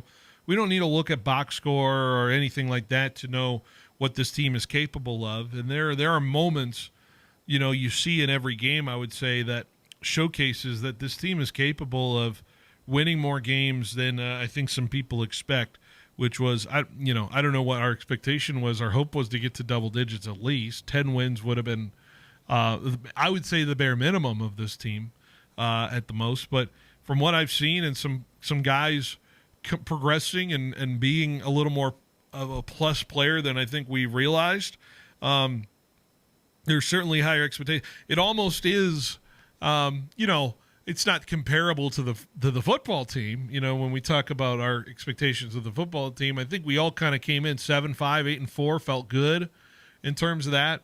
But then you started seeing eye test wise the team making plays that would tell you that it's a 10-2 team as opposed to the 8-4 team it finished as. And I don't know if I'm saying that I think Fresno State could possibly be a 12-win, 13-win team, because I see moments where a team like this can do that. Example number 1, the Pepperdine game last Wednesday, literally a week from yesterday or from today, where they just go outscore an opponent. God forbid I have the number 49-18 in the second half. Jorge, middling teams don't do that to other teams that are kind of in their stratosphere, Jorge. That is elite basketball when it comes to that. And so when you see stuff like this, and then you see what shows up on Sunday, which is the unfortunate situation where the Bulldogs can't close it out in a situation like that, that does get equally frustrating as a team when I imagine what it feels like in the locker room as a player as opposed to what it feels like outside from our perspective as the fan and the ones who watch in terms of it. But there's some real quality stuff going on with this team in spurts. Can it get consistently night in, night out when it gets into the rigors of the conference schedule? That is a different question. What's nice about this Bulldog team is it's an unknown team to a lot of people. It's an unknown team outside of what Zayon Collins has showed in terms of it. And I like the idea of unknown. And I think it's hard for teams to scout Fresno State still to this point, because there's one thing of watching the tape and there's another thing of actually seeing what physically they can do. And so my hope is that that is something that can be a difference maker in this conference schedule for the Bulldogs as well. And who knows? Keep it to at least a 5-point game at the half in Arkansas. Make them sweat. Make them sweat. Right? That's kind of where I'm at. Yeah, like I said, competitiveness. That's Yeah. what I want to see. I know that we're not that team that's going to beat this Arkansas team, right? I feel like if we get, too lucky, we'll be able to, get close to them and stuff like that. But just if we are able to compete with them, we'll feel a lot better throughout the season and maybe even get better as the season goes. Absolutely. And I think what's nice about basketball in this time of year is if you're also thinking about the benchmark of where you are and where you can improve, right? Like you said, where you can go in terms of that. Don't regress. That's not That's not where we want to see it in terms of that. And we saw it in the football team regress just a little bit midseason in terms of that and the way they played. But if you can continue to climb the trajectory of progression as a basketball team, sky's the limit of what you can be in this Mountain West tournament, in this Mountain West conference, the last edition of this Mountain West conference before we move to a Pac-12 that will be a little more competitive than this year's Mountain West teams in terms of it. No sorry to New Mexico, Wyoming, Nevada, Grand Canyon, and Air Force, and UNLV. We'll see you later. But when you got to play the Gonzagas of the world two times in a row and all that fun stuff, this is progression that you need in order for you to look at as the Fresno State Bulldogs is not the added extra team in the Pac-12. It is a team that can at least hold its own water in this conference, and that's what matters, at least at this moment. I know people are like, why are we settling for the average? Why are we settling for the mediocre, I would say, in terms of it? But it takes incremental steps for this team to get where it needs to go. I know basketball is a different animal when it comes to recruiting and transfer, and you could get better right away in terms of it. But those are for the programs that have reserved their NIL spaces that are astronomically bigger than what Fresno State has been. For you to be at that level as a program, you got to build the NIL in a situation where you build the culture of basketball in this area. And as good as Selland was on Sunday, we will see what it'll look like and what it turns out moving forward for the Bulldog fans when it comes to the rest of the season. And I know it's a lot of time before we get to that home game on the 30th, and that's why it's key for the Bulldogs here, these next couple of games, these next 3 road games, to at least give people something to think about. Got to give something people to think about when they come to the Save Mart Center, if they decide to spend their money and come to the Save Mart Center on December 30th. You got Arkansas, you got Northridge, CSU Northridge, and you've got UNLV. UNLV's a little down this year. That's certainly a winnable road game, in my opinion. And so I hope it turns out that way. I hope Fresno State finds what would you say? What would you be happy with? I think I don't know if I'm saying expecting 2-1, but man, 2-1 in that 3-game road stretch I just described. Arkansas, CSUN, UNLV. That feels completely doable for the Bulldogs to get there, and that would do a lot in terms of the momentum of this season moving forward. Yeah. I mean, I think any good competitive win will build this program up, and you know, it will get us to more wins. I think that's the path that we're going to, and I think that it's a very good, like doable way, a doable path that we have on our schedule. It's going to be fascinating to see what CSUN does tomorrow against Bakersfield. I think that's a good litmus test to find out what exactly we're facing next week in terms of it. Not that I'm looking ahead of the Arkansas game at all in terms of it.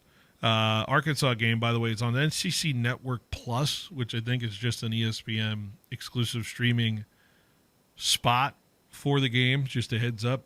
1 p.m. Pacific. Arkansas in the Eastern time zone? Is that correct, Jorge? The Central. They're in Central? Let me look it up. Little Rock. They got to be Central. Little Rock time zone. They are Central. So 3 o'clock. Yeah, because they're near Texas. Yeah, it's the Texarkana, whatever. Yeah. You ever been in Texarkana? No. Really? No. I know you've been in Texas a lot. Yeah, I've been to pretty much all the good big spots in Texas. Your favorite spot? What's your favorite spot in Texas? Austin, definitely. Austin.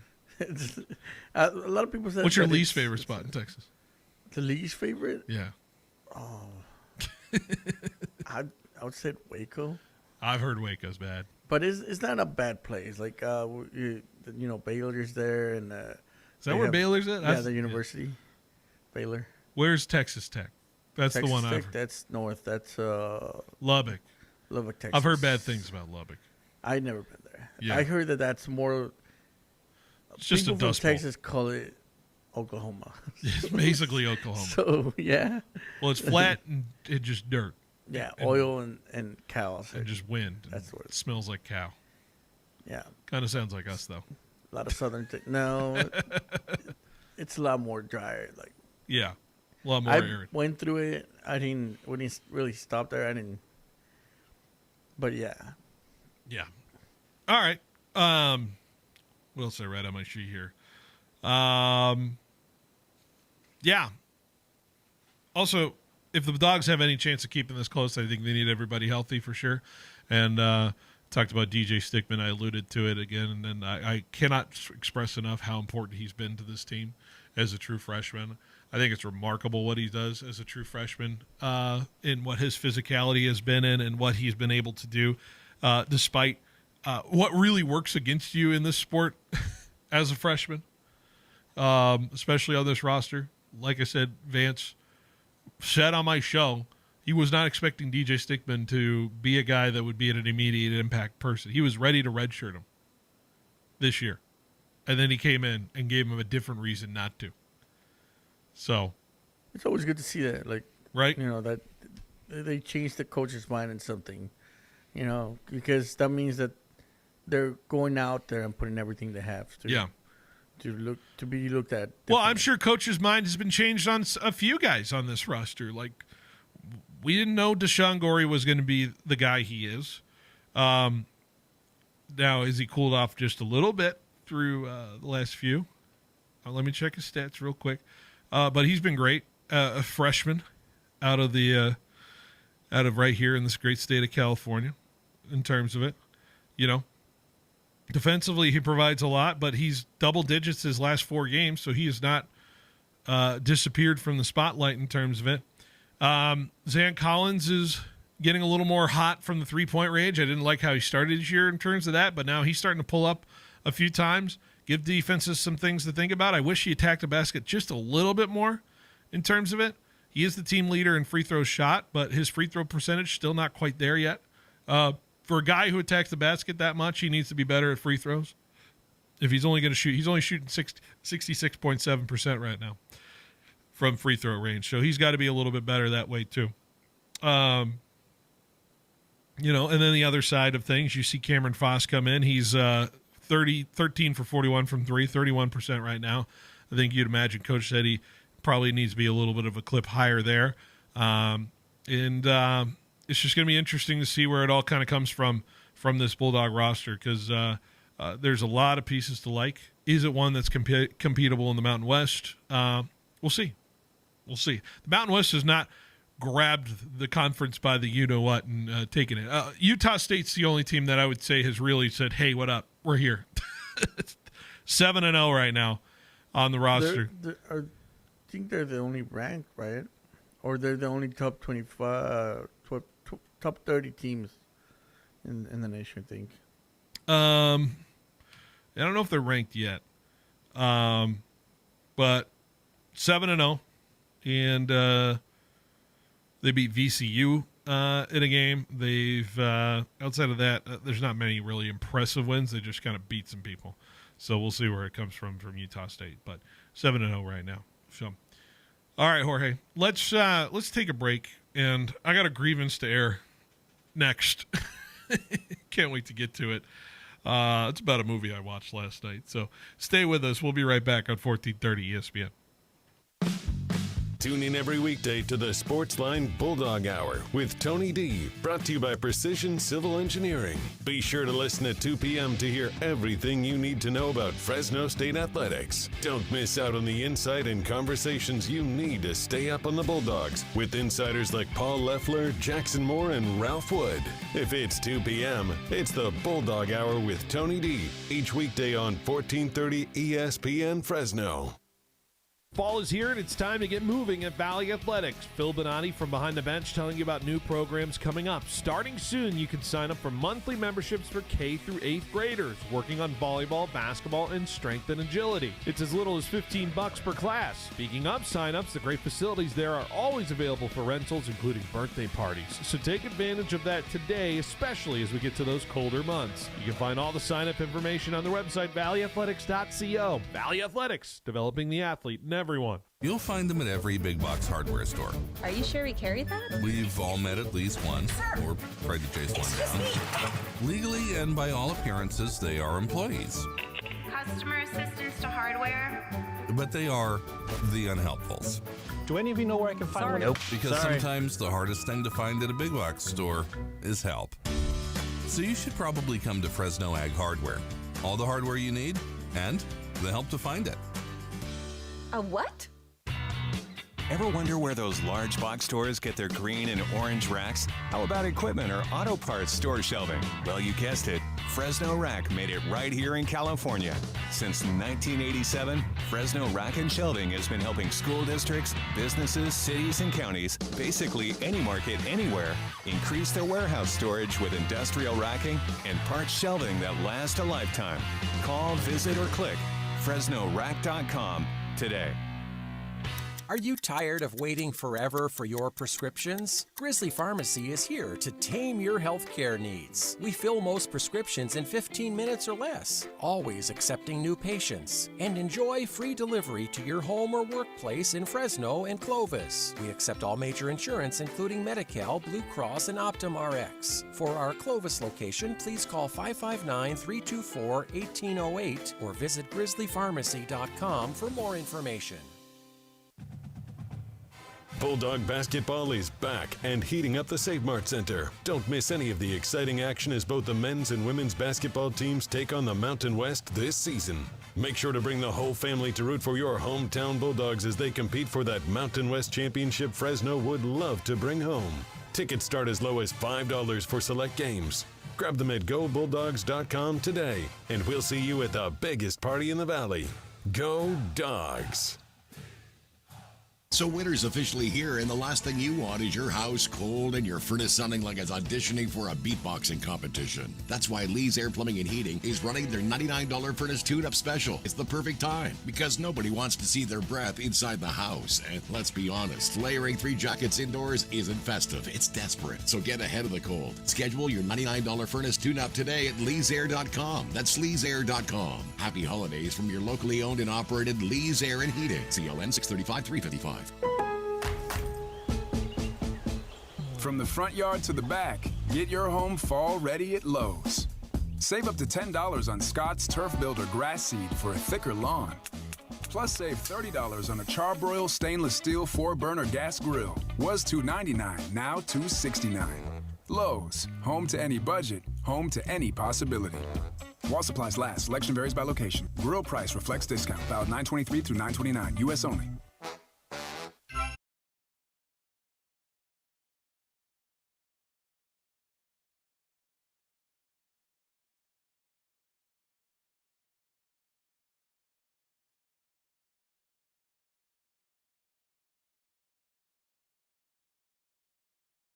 We like the vibes here on this Wednesday afternoon in December 3rd.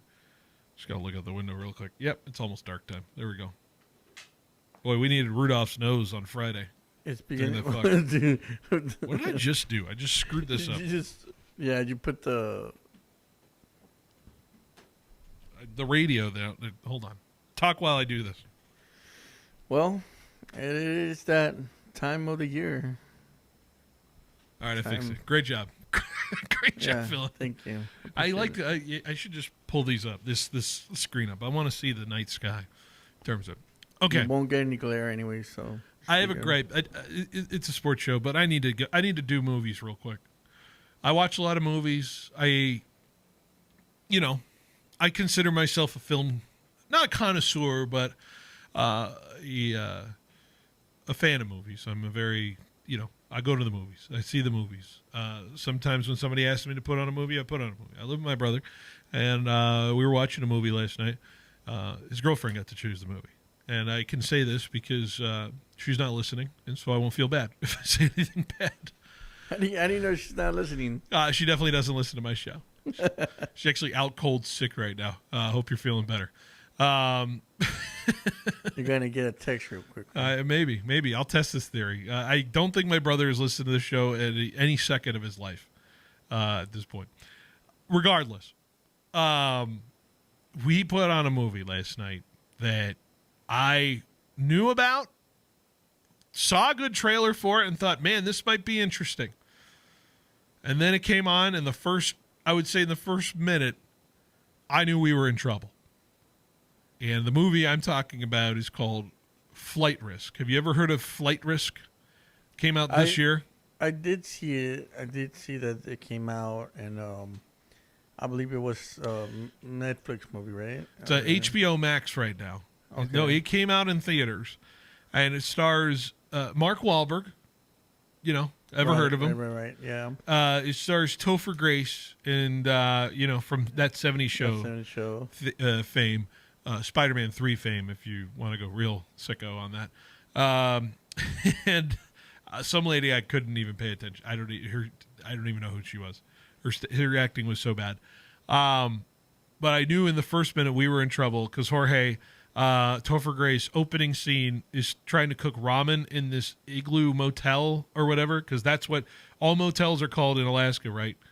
He's a guy hiding away in Alaska because he knows the U.S. Marshals are after him because he's apparently was the accountant of a crime boss family in the United States or whatever, right? So he knows too much, Jorge. He knows way too much, and he's on the run. And he hears a knock at the window, and he's all, oh, no, here come the authorities. Let me just open the window wide open for me to check to see if, even though I'm on the run, I shouldn't trust anything. Opens the window, I see a CGI'd moose, not even like him looking at the moose. The moose is just standing there, and it just walks away. And I'm like, oh, my God, this looks so horrible. And then the marshals come barging in because that's how that works. And he gets arrested. That's the first 2 minutes of this movie. And then we get to the part of the movie that is the through line plot line of him having to fly from this remote part of Alaska with this U.S. Marshal lady for a pilot that has to fly him away to Anchorage, Alaska. Only this pilot is Mark Wahlberg, and as it progresses through the movie, you find out that Mark Wahlberg is not the pilot they hired to fly this guy to extradite him. He is part of the crime boss family, and he is here to kill him mid-flight, because that's the plan. Alert. You find that out in the next, first 30 minutes. You know how he finds out, Jorge?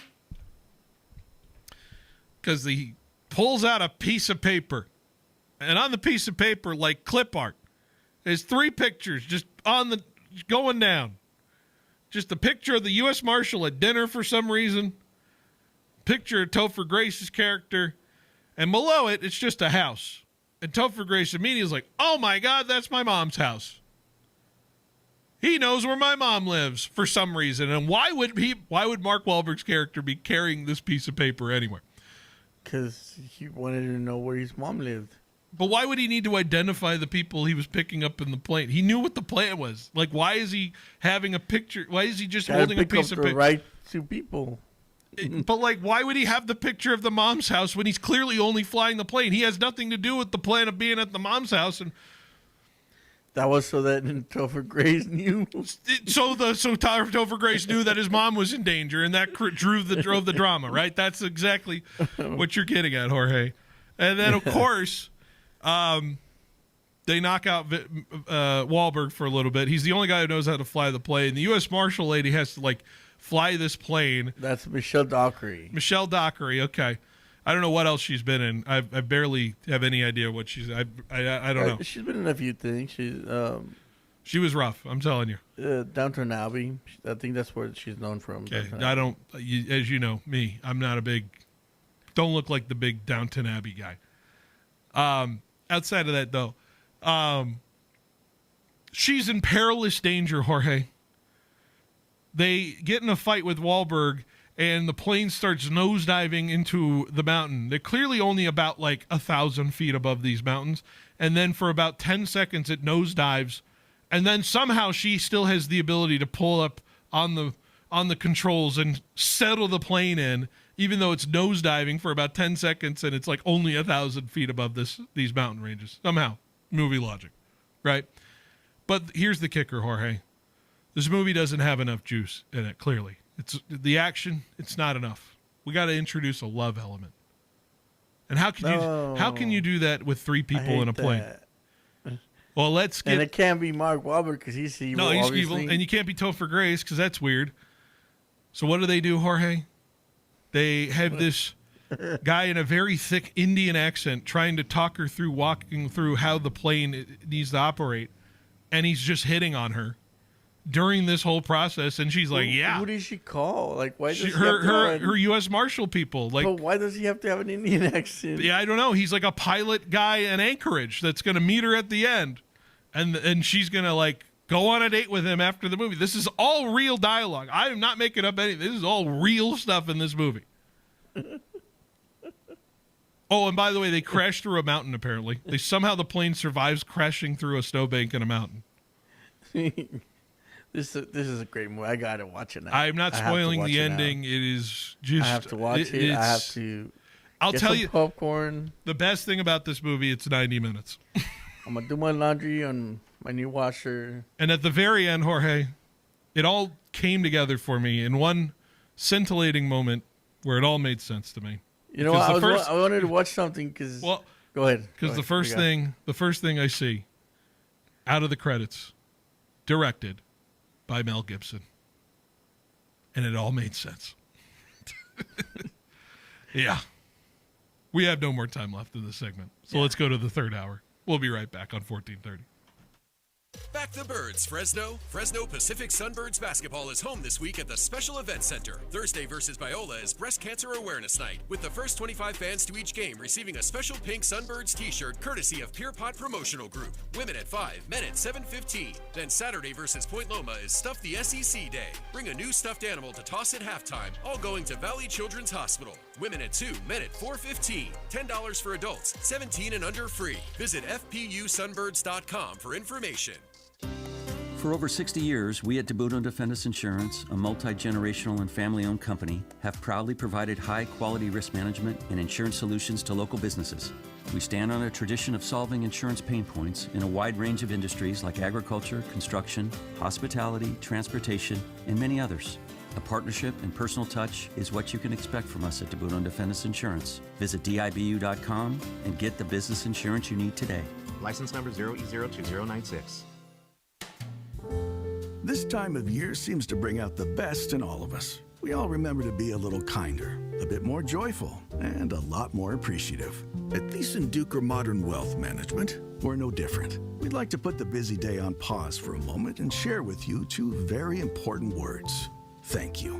Because of you, we get to do what we love to do. We get to meet and become friends with wonderful clients and their families. We get to help them make financial decisions to help them pursue their personal goals.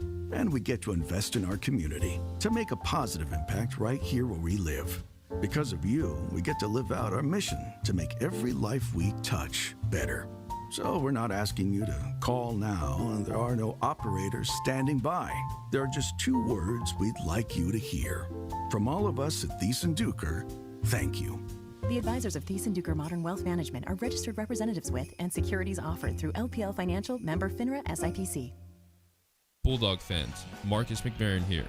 On the field, success comes from having the right team. And when it comes to servicing your car or truck, my team is Ed Dina's Auto Center. Huge selection, unbeatable prices, and the service you can count on every time. Don't wait till the fourth quarter. Drive into victory with a vehicle from Ed Dina's. Trust me, this is a game-winning drive. Ed Dina's Auto Center, where Bulldogs buy.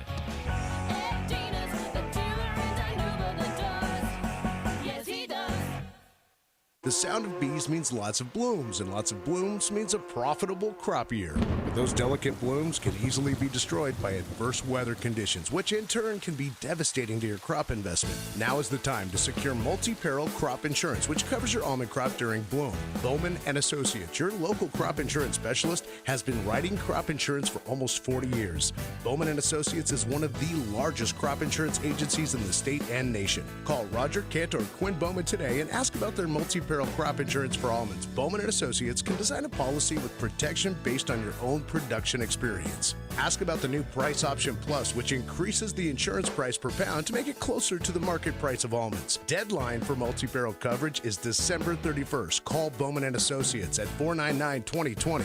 That's 499-2020. California Department of Insurance license number 0F64178. Bowman & Associates, the crop insurance specialists. Hustle up, we've got 8 more floors to go before lunch. Sarusha's window washing business is reaching new heights. Wipe, and let's roll. They need more certified cleaners to keep online reviews crystal clear. Team, I know we're hustling, but watch for streaks. Candace, can you give me a hand over here? Indeed can help them hire great people fast. I need Indeed.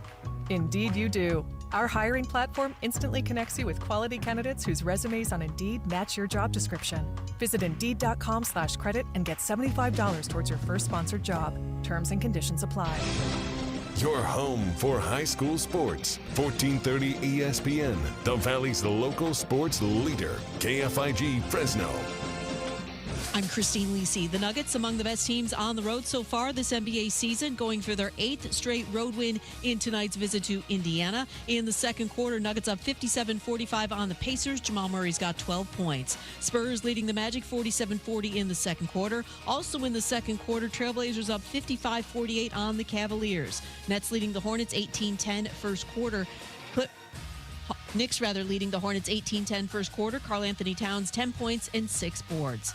Clippers up 18-13 on the Hawks in the first quarter. Bucks about to tip off against the Pistons. Meantime, sources tell ESPN's Shams Charania, two-time NBA MVP Giannis Antetokounmpo and his agent having conversations with the Bucks about his future, whether the best fit is remaining in Milwaukee or a move elsewhere.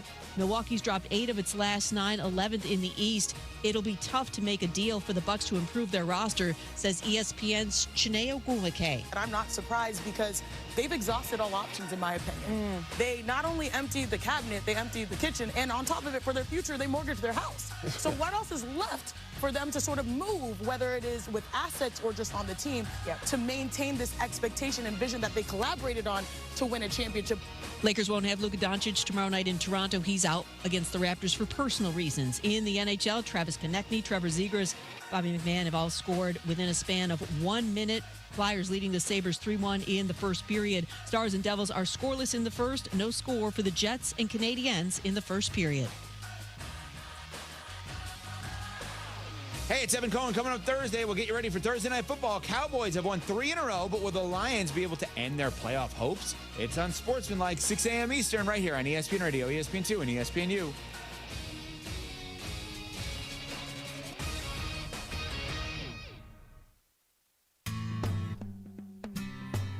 He's got the knowledge. Because once again, I have to come on there and talk about how right I am once again. In anything that it comes to sports. He's got the questions. I'm going to lose it. Are you kidding me? What are we doing here? He's got the guests. The 20th head coach in Fresno State history here, Matt. Is it hard to believe sometimes still the 20th head coach here in program history? It's all moved really quickly here over the course of the last 5-6 weeks. But super excited to be here. Phil Bonatti is the voice for the Central Valley sports leader.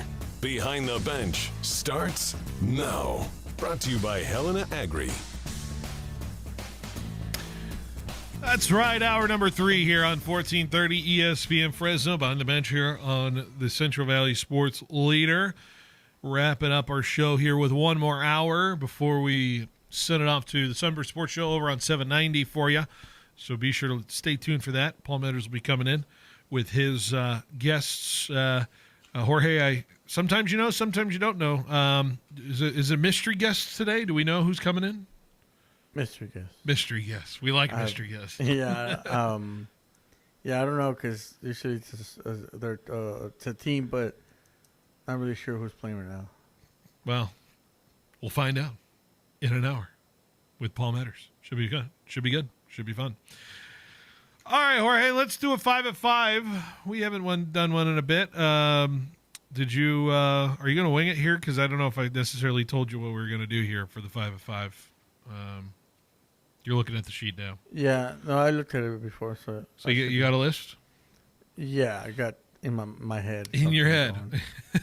Something's brewing there. Well, it's another end of a month, and usually at the end of a month or the start of a new month, I like to do a check, a power rankings check for us here. And I have in my head and on a paper my top 5 teams in the NFL at the start of December. That's right. That's what we're going to do here. We're going to do another one in January. And so let's do that real quick, Jorge. And first I got to play the intro.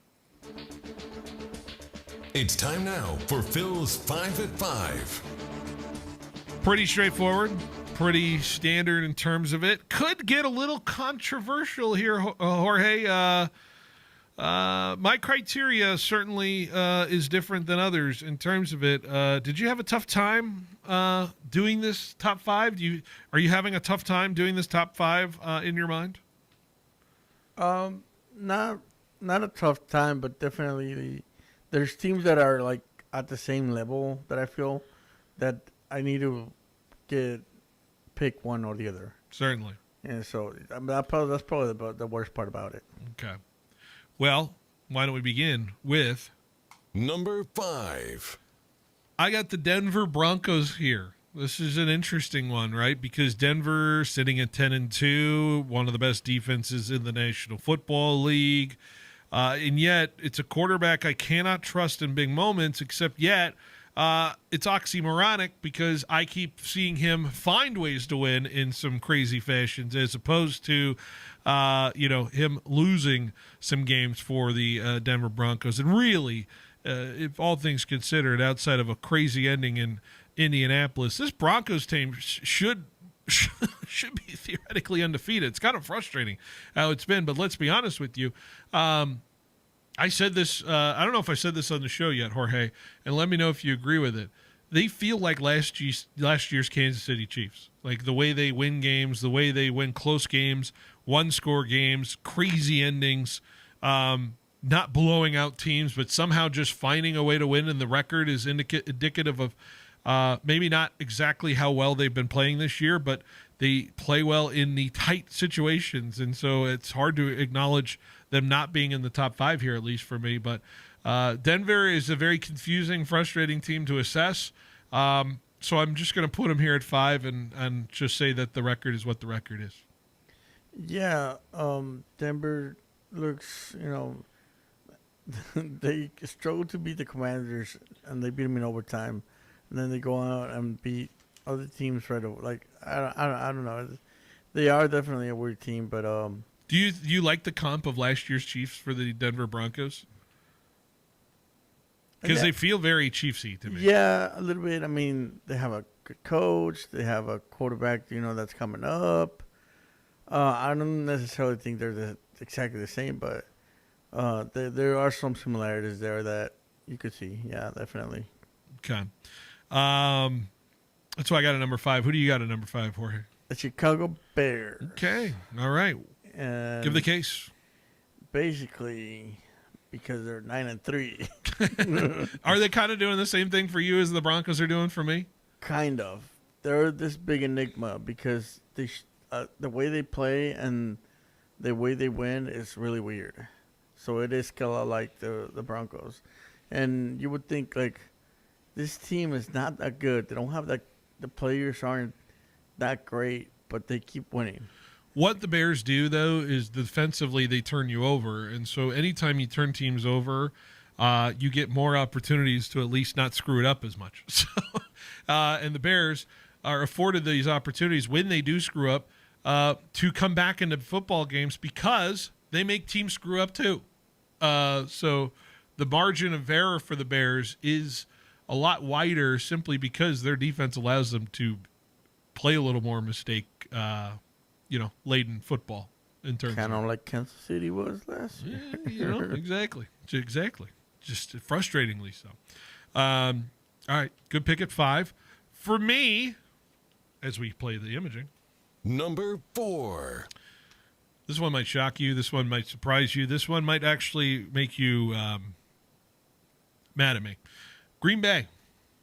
I've got Green Bay at number 4. I think they turned a corner on Thanksgiving. I think their defense has turned a corner overall the last couple of games. I think that was a game Jordan Love needed to kind of get things going in terms of playing the Detroit Lions. And I think the Packers overall in their assessment of the year is it's not how you start, it's how you finish in terms of this season. And, of course, we're going to find a lot out about this Packers team when they get the Bears 2 of the next 3 weeks here on the schedule. So I can't wait to see that all play out. But I am starting to believe in Green Bay just simply based off of how difficult this defense is to assess, how difficult this defense is to game plan against. And I think there's something here for a team that does have pieces, I think, to at least give some teams some trouble in the NFC. I know it's not a consistent team that you can bet on, but I think in the ceiling of talent, both sides of the ball, I believe in Green Bay and what they have. And I think they really showed me something in the Thanksgiving game against Detroit. Yeah, I think Green Bay is also a good team. I left them off. And that's completely fair. I know it's a little more shocking, yeah. Because on my 4, I have the Broncos. Okay. I think the Broncos, that running game, they got a good defense. Certainly. They got a great defense. And what else you need after you have a good defense? A good offense to make it all a round up team. But their running game is elite. And I think that's what's helping them win more games. The running game's very good. The running game is very good. So I like that. I like that pick a lot. Let's go to number 3. I've got Seattle here. I've got Seattle at number 3 at a 9-3 record in terms of it. And I can't ignore how elite their defense has been this year in terms of really beating up on some tough opponents. Now, let's be honest with you. Outside of the Titans game, they've gotten a little squirrely in some football games here. But a 9-3 and being games where they were really in the end of it, trying to win it on the last few plays. Seattle hasn't really been beaten bad by anybody this year so far. And so in that extent, it feels like a team that is elite, hard to play against, hard to game plan against. Their offense, like I said, as good as anybody in the NFL. It's an offense I can trust. Sam Darnold nearly to 3,000 yards passing. Is their run game more to be desired? Sure. But when, Jorge, you are tied, when you're in the top 3 for points scored per game and points against per game, that tells me you're a very good football team.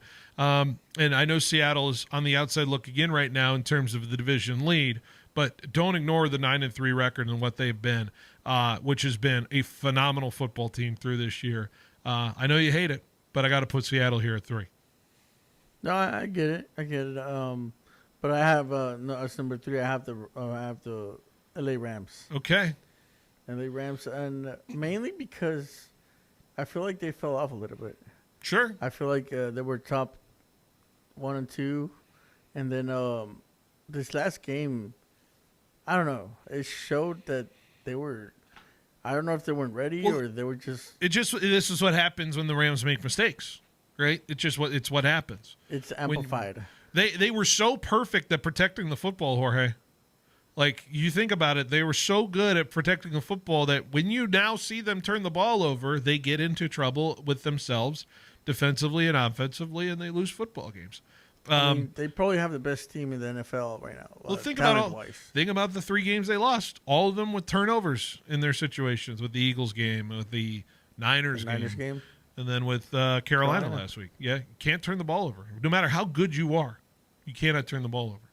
But sorry, I kind of stepped on you there. But you like... No, that's right. That's exactly what my point was. They're just not. They're not looking like they used to, and they're falling off from being the top team in the NFL. Number 2. Well, this is where I have the LA Rams sitting here at number 2, just simply because of the totality of the work they have put in, to go out and beat a really good Niners team the way they did. I like that. The Jaguars are a good team that they beat pretty soundly as well. To destroy Tampa in that kind of game as well a couple weeks ago, the way they did, even though we knew what Tampa was kind of dealing with injury-wise. But to not trail since in about a couple months for the Rams is a pretty remarkable achievement. You knew the wheel was going to fall off at some point for this team in a bad day, and they found it in a rainy Carolina Panthers stadium. So it's going to be interesting to see how they bounce back. They're top 5 in passing yards. They're number 2 in points given up this year and per game. Top 6 in points for as well, and Stafford's playing at an elite level. You can't anticipate they're going to turn the ball over 3 times like they did against Carolina each way. And I think we're going to see them back to kind of where they were supposed to be for the next few weeks. So I got the Rams here at 2. What do you got at 2? I have your New England Patriots. Okay. And I think that they are one of the best teams, or the best. I think that they have the best defense overall right now in the NFL. I think that they have one of the greatest lines of the offensive lines right now, because they're just giving enough time to your dear quarterback Drake May to make some crazy plays and make some good passes, and that's helping him out, getting more confidence and becoming more of a true leader in the way that one Tom Brady was. That's not to say that they don't have their faults, and they don't really struggle in games. No, they don't. But that's also, I feel like they haven't really faced anybody that's like super, difficult for them. And that's also has to be because they faced the Jets twice. And yeah. Probably the Bills is probably their biggest. Well, they'll have them in a couple weeks, the Bills. So, yeah. I think that's the reason why they're number 2. They're close to number 1, though. So, okay. Yeah. Well, I think you know what? I have a number 1. Number 1. And it is my New England Patriots. And I share and agree with the same sentiments that you have in terms of their ability to be consistent. But, the schedule argument's an interesting one. I always go to, what do you do? How do you showcase that against the teams you're supposed to beat? Like, how do you beat the teams you're supposed to beat is one thing that matters to it. It's not like they are just, getting away with it like I would say the Denver Broncos are in terms of equally maybe as difficult schedules as Denver has faced, even though they got Kansas City another time after that. But, you look at some wins in recent here. The Patriots do enough to win over the New York Jets, win by 13. I think the game on Monday was indicative of, the Giants really give teams fits. Like, you saw what they did to Detroit a week ago before that with Jameis Winston, and yet the Patriots looked like they were going to pound 60 in them on Monday night. And then Coach, probably wanted the game plan to get a little more stilted and just try to win the game and let the game put in a couple reserves, some plays. Just really try to just shorten the game as much as possible so we can get out of here with no injuries, and that's clearly what the goal of the Patriots are there. The line is a little bit of a concern just in health-wise. They hope to get their guys back and ready for the playoffs, which surely they'll be in. They got to run the ball a little bit better, but outside of it, this team is playing hard. This team's hitting hard. They're playing for their coach. They have an identity as a football team, and Drake May has literally done nothing for me to look at it. I'm like, I don't know what weaknesses he has other than a random quarter here or there. He will get a little inaccurate, but outside of that, he has been as impressive of a second-year quarterback as maybe I would say since Joe Burrow. I think that's MVP. Like when Joe Burrow went to the Super Bowl in his second year, that's the next closest comp I can think of Drake May right now in terms of his ability and what he does as a quarterback. So, they're my top team right now at the start of December. But you got a different team in the top 10. I got 5. Seattle. You got Seattle at 1. I think I had the Rams there, but I feel like Seattle has just... It's fascinating. I like that. One step above them, slightly. Yeah. I think that they're playing the lights out. They have, I a great defense, and they're just. It feels like they're a whole team. Yeah. Like nothing's really missing, and yeah, they're not perfect, but it feels like they just, they feel like they're really hard to stop, and I'm pretty worried about how we're gonna face them. Yeah, in the final here week of the year. soon. Yeah. But hey, the Niners have no cupcake either. So. No, they're not. But yeah, that's it. That's an inspired number one from you, Jorge. I like it. I like Seattle at 1. That was Phil's 5 at 5. Good list. Good list. I like it. I like the discussion. We're kind of in the same realm. Green Bay and Philadelphia were my left outs. I had Bears, and I actually, you know what my number 7 would have been? I had Houston. Houston, okay. Because I think they are absolutely on fire right now, and they are insanely good right now as they run through the season. All right, let's take a break. When we come back, hey, Jackson Moore's going to give us some time here. We like that on National Signing Day, so we're going to talk to him next, go over the Fresno State Signing Day class and what it means for the future of the program here next. Stay with us. Behind the Bench rolls along on 1430 ESPN. I'm here at the Roger Dunn Open. Former Fresno State football coach Pat Hill is at the first tee. Hey, it's a fairway hit. Yeah, but that's the wrong fairway, Coach. I need to buy a golf game. Coach, I really think you need a Roger Dunn makeover. When you buy a game at Roger Dunn, you can play anybody, anytime, anywhere.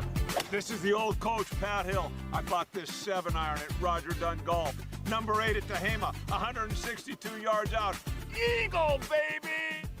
The Black Friday clearance has been extended at Fashion Furniture and Lou Rodman's. Up to 70% savings at Fashion Furniture, with discounts on 100 dining room sets with 24-hour delivery. And don't miss half-price patio furniture at Lou Rodman's. 2 good friends, 2 great stores, and 0% financing at both. The Black Friday clearance has been extended at Fashion Furniture and Lou Rodman's through Sunday on El Paso across from River Park. Don't miss it. Hey Bulldog fans, Lynn's Restaurant Group, a proud partner of Fresno State Athletics, has launched a brand new app. With over 8 locations like J-Pot, Ramen Hayashi, and Hino Oishi, the app brings all your favorites together in one place. Order ahead, skip the wait, and earn rewards every time you dine. Whether it's game night or family night, the app has you covered. New members even score $5 in LRG credit just for signing up. Download the Lynn's Restaurant Group app today and start earning with every visit. Go Dogs! At Clausen Honda in Fresno, you're not just getting a car, you're stepping into a full service experience. From the latest new Honda models to certified pre-owned vehicles, a cafe to grab your morning coffee, and a team dedicated to making you feel respected and well served. Whether you're trading in, buying, or scheduling service for your ride, Clausen Honda has you covered with transparent financing, a full service center. Drive in today and see how easy getting behind the wheel can be. Clausen Honda at 6346 North Blackstone Avenue in Fresno. Football fans, it's Phil Bonatti telling you to bring your tailgate and your holiday cooking to championship form with a trip to your local grocery outlet in Kerman, Sanger, and Fresno Southeast, downtown, and Northwest stores. Hurry into these grocery outlets and stock up now on holiday hams.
Mr. Cool help you start saving money now.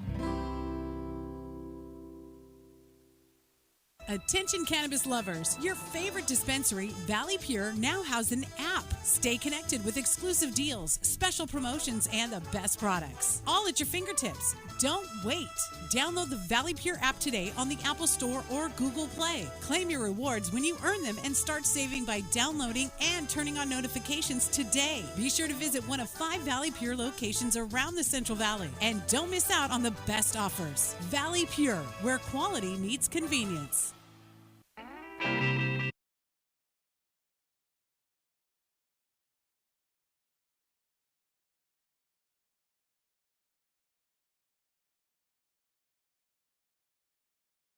Sports leader. Got another guest for you here, and joining us on the Lee's Air Hotline, it is the man who has a finger on the pulse of what is going on, especially with today, National Signing Day, early National Signing Day for Fresno State, and I'm sure he's been running around getting everything figured out for where everybody's coming from for Fresno State. Jackson Moore from Barkboard joining us now on the Lee's Air Hotline. Jackson, you take a breath now, relieved that it's all over now, at least for today. I know you got some other stuff to grind on, but I'm sure you're relieved that it's all said and done. Yeah, the last Fresno State was waiting on just came in right before this call, so I'm sure a big breath of relief came out of the coaching staff's offices within however long it took for them to get that and put the social media post that. And now I get to check off the last guy on my list here for the Bulldogs. Yeah, Xavier Owens is the one you're talking about, who was signing there, of course. And that makes it 20. I saw your article. It makes it 21 known signees for this class, at least of what we know. I don't know if you have the official number, but you were saying one of the biggest classes in December the Fresno State's had on record, which is eye-opening to say the least in terms of that. Yeah, normally the Bulldogs, the Tedford years, they might only sign 15 high schoolers, period, let alone in December. But it's been normally the bulk of the recruits since they've made this move to bring in the December signing day. Usually you get most of your high schoolers then and a couple of freshmen maybe in February. But none of the coaches over the last many years have gone as heavy with high schoolers as Coach Zins has here. And that's what he said from day one, that it was going to be a developmental program, that they were going to recruit the high schools heavy and develop their own guys in-house over the course of their careers. And we're seeing that here with their very first complete class. And they inherited a pretty good freshman class, so you can see they might only be a couple more years away from having things really rolling the way that they see fit. What do you think of that approach, in a day and age like this, for a coach to kind of scoff at the idea of, I know he's going to look at the transfer portal and what he's going to bring in to fill in the holes that'll be immediate, but, it seems counterintuitive to what is the day and age of college football, but it seems like this is the way Entz is believing in, and you got to believe that there could be some benefits to it. Yeah, I think part of it is just having the depth. I think during the course of a season, we saw the Bulldogs had some injuries on the O-line and the D-line, and it just never seemed like we really noticed that much. They were able to keep on chugging along, and I think that's kind of a similar approach for roster retention, perhaps. You might have this class, for example, they've got 4 defensive linemen. They're all kind of similar DN-type bodies, and one guy might skyrocket and get poached in a couple of years, but then it's time for the guy that's been developing for 2 or 3 years behind him to step up. So I think there's a little bit of that with it. You definitely have to pair it with the portal, especially this year, because the Bulldogs graduate 2017 years, and that's part of the reason this freshman class is so big. It's going to be a young team next year, and you got to fill in the gaps with the portal when you're in that situation. So January is going to be big for this team, but I think they want to be less and less reliant on the portal as they keep going on with the Coach Entz era. And maybe that's you think of it from the fiscal side of things. Maybe developing your own guys through the freshmen, through the high schoolers. You don't feel like you have to commit as much of the NIL as it is in the transfer portal. When you go to the transfer portal, you got to spend money, right? And maybe this is a way of saying this is how we navigate this and not have to feel like we're spending all the money we need to in order to get the guys we need to. It's letting them see the program through and convince them that this is the way to go.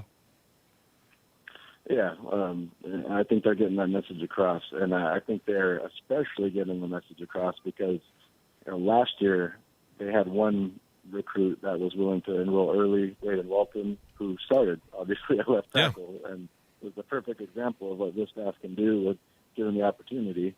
And this year they're going to have about 10 high schoolers early enroll, which is unheard of at Fresno State. I don't think I've ever seen more than 2. So not only are they getting that message across and guys are buying in and buying into the long-term process, but also willing to start early and try to be those guys right off the bat in year one.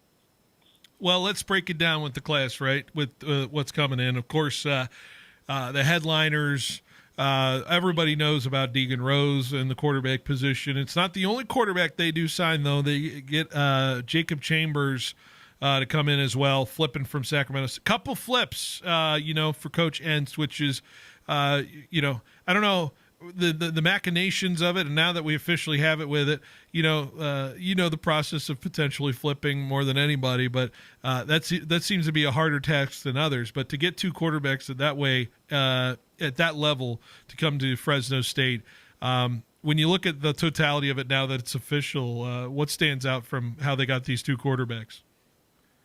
Yeah, it's an impressive group because they really wanted Deegan Rose, and just when it looked like it wasn't going to be able to happen, they tried to flip him all spring, all summer, and it wasn't happening. So they moved on and they got Jacob Chambers, who I think if that would have been the end of the class there at quarterback, they would have been pretty happy. They really like Chambers. He's got some pretty good numbers. He only threw 4 picks in his senior year.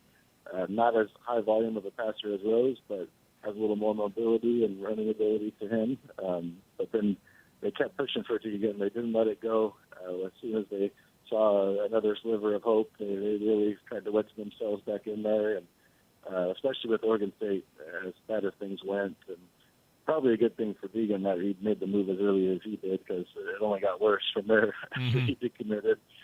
So probably good timing for him. And I know a lot for Deegan. He wanted to stay home, but he also felt like Oregon State was the place for him. So I think there was some confliction there. But I think the context of this coaching staff, not really being local, at least Coach Entz or Coach Davis, like the 2 main faces of the staff that are going to recruit a quarterback, to come in here in the Valley in year one and get a guy like that means so much to this program and this community, I think it's a heck of a win. And then you still have Chambers, who they still took, and that race might be a little bit closer than people realize once they both get to campus. Is this race one that can be one that could be coming sooner rather than later? I know that's crazy speculative to think about, especially with, who knows what, maybe a stopgap guy could potentially, who knows if Conklin is a guy who's in that conversation, what Mandel comes back, if he is healthy enough to fight for the job. It feels like there's a lot of different directions Coach Entz and the staff can go. A quarterback position, the hope is, I would imagine the fan base hopes is he finds the direction to go as quickly as he can, but who knows what kind of competition it'll see all the way up until next fall. Yeah, I'm anticipating we'll probably see a transfer come in, whether it's a bona fide starter day one or if it's just another guy that competes one way or another. I think we'll see someone join the room. I think we'll see these 2 freshmen.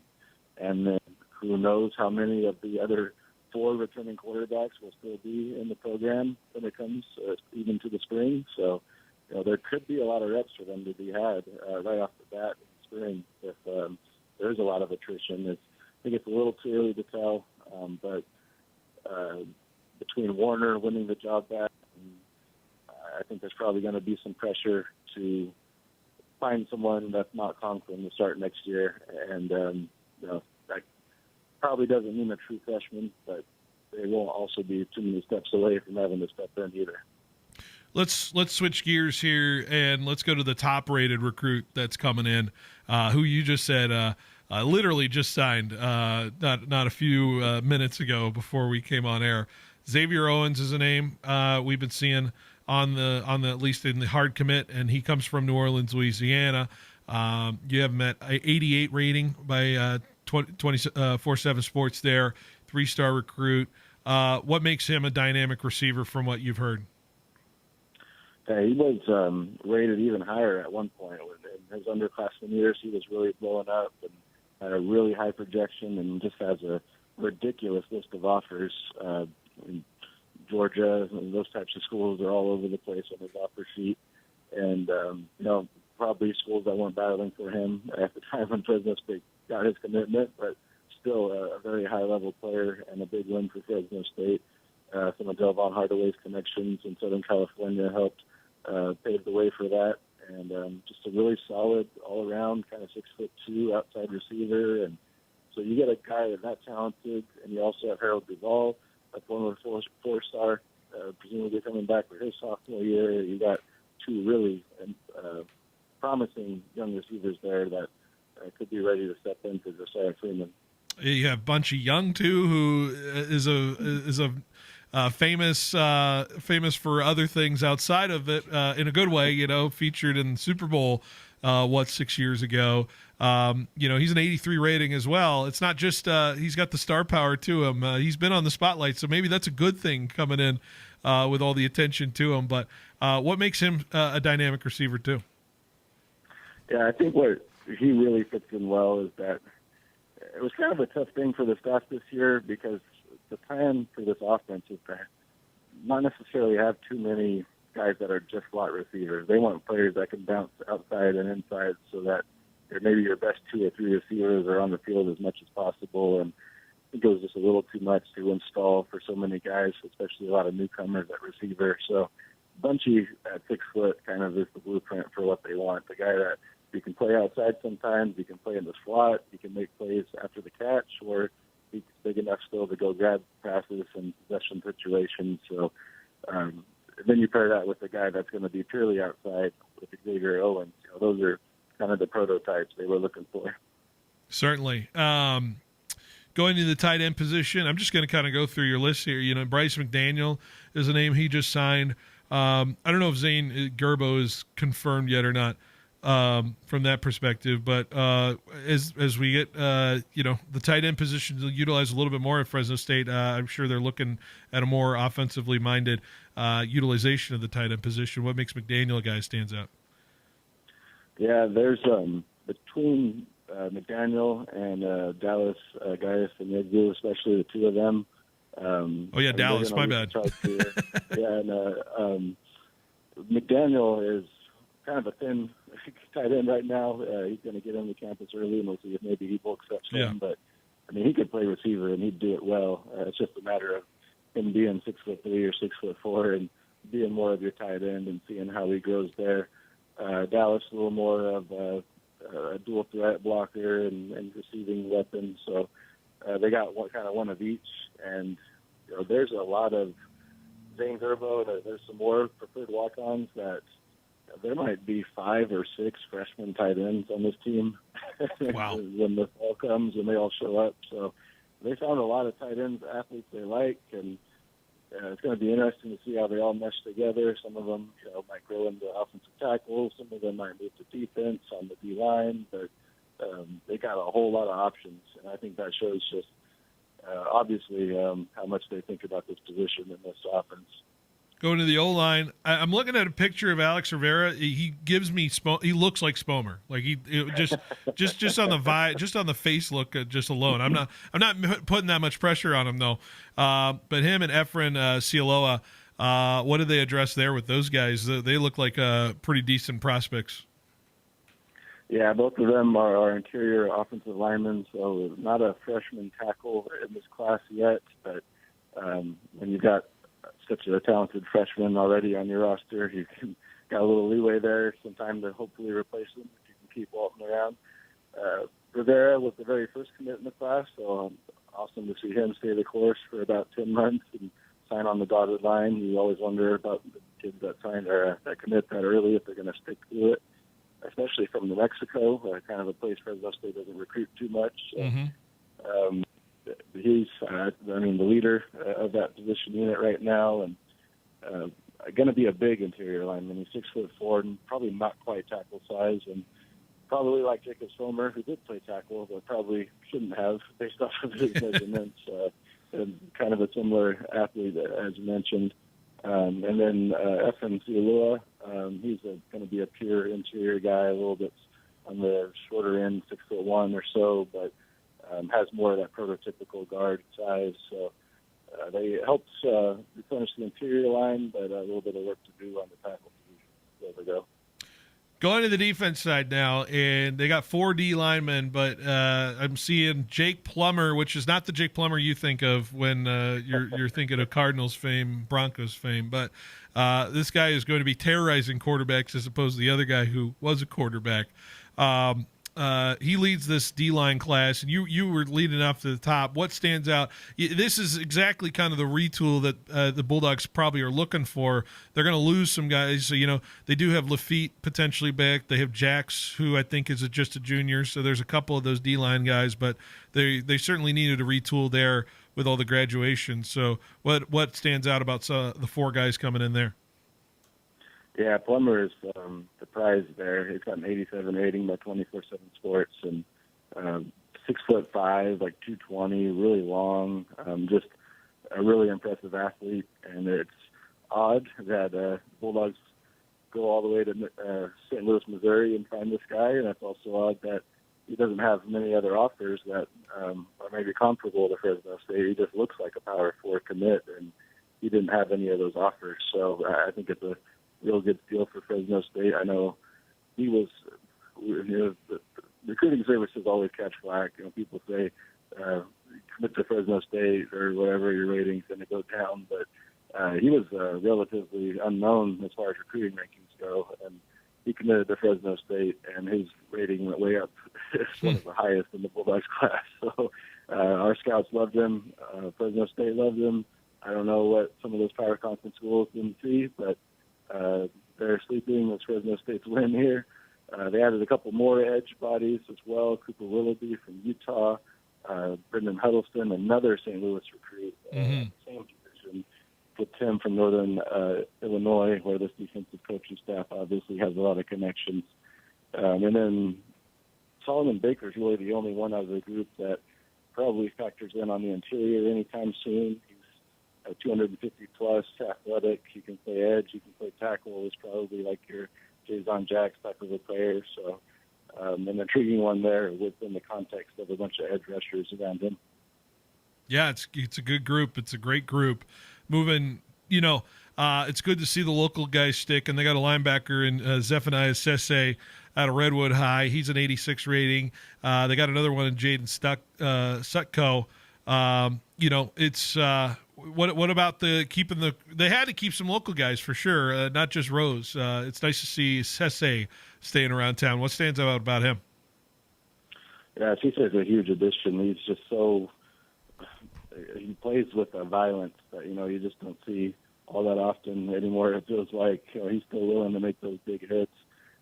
Plays very aggressively, very physically, and also is a heck of an athlete. Out on the 7-on-7 tour, he was making some ridiculous catches. He's got a very odd combination of athleticism, so it's neat to see him. Jaden Suko as well, two-way player who was a really good running back as well in high school, as well as being that 3-star type of linebacker. I just look at these two. I see Sutko's probably a lot like Logan Stute, and Cisse is probably a lot like Titus Kazavi, and those are kind of the blueprints for the two different types of linebackers the Bulldogs want anyway. We like that. Going to the secondary now. Pittsburgh, California's Truly Bell III. He'll be playing against that Central East vaunted Bengals squad on Saturday. That should be a lot of fun. See what that matchup looks like. He's another flip from Oregon State, so he was in the same boat as Rose.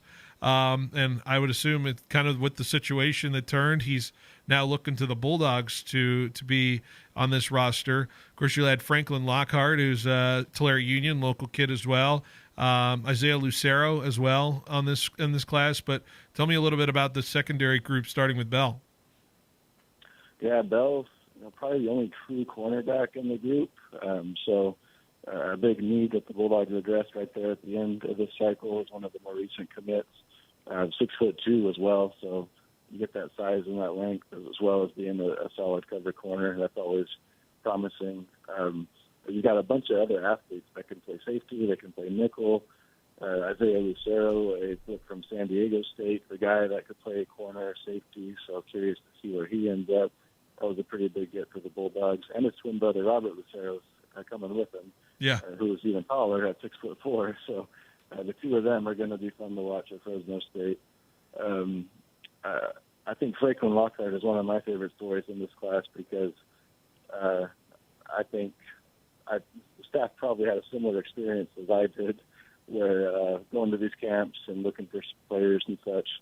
Lockhart was at all of them, but he was hurt this summer, and it just kind of passed the eye test without even running or catching a pass or playing any defense. He just looked like a D1 guy, and Fresno State was the only school that offered him right here, local to their union. So I think just the fact that they got to see him in person so much was enough to give them some confidence to take a shot on him that no one else got. So curious to see how that pays off. Chase Carino out of Modesto, another safety-type athlete who was a little bit under-recruited. So it's neat to see. You've got a lot of unusual locations in this recruiting class, but you've also got a lot of Valley kids as well. So yeah. The new staff, they didn't abandon the Valley, but they also were able to find some certain types of players that maybe weren't available in Central California or California at large.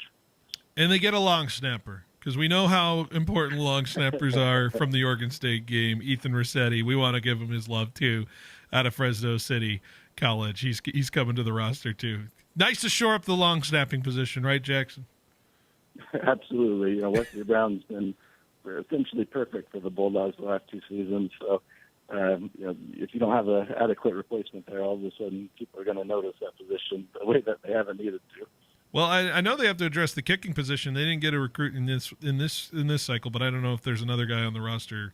Maybe they look at that as far as that's concerned. I know Dylan Lynch is done after this year in terms of that. So maybe that's so. What are the things they need to do in this transfer portal? Obviously, they're guys that aren't going to necessarily maybe impact right away. But now that they've gotten the shopping list done here, what's next for Coach Entz in terms of that period now of looking at what's coming from the portal? Yeah, I think quarterback is going to be a priority. It's probably going to be circumstantial what they can afford, and if there's I don't think it makes sense to just add another player to complicate things. It's probably got to be someone that can be a difference maker if they can find one that's in their budget. Otherwise, O-line is going to be huge. Only 2 high schoolers signed here today, and they're losing quite a bit of seniors from this past offensive line, so there's probably some JUCO and transfer needs there to work with that. I think they plan to sign even more defensive linemen, so maybe they probably see a couple more D-line additions that are maybe under the radar guys.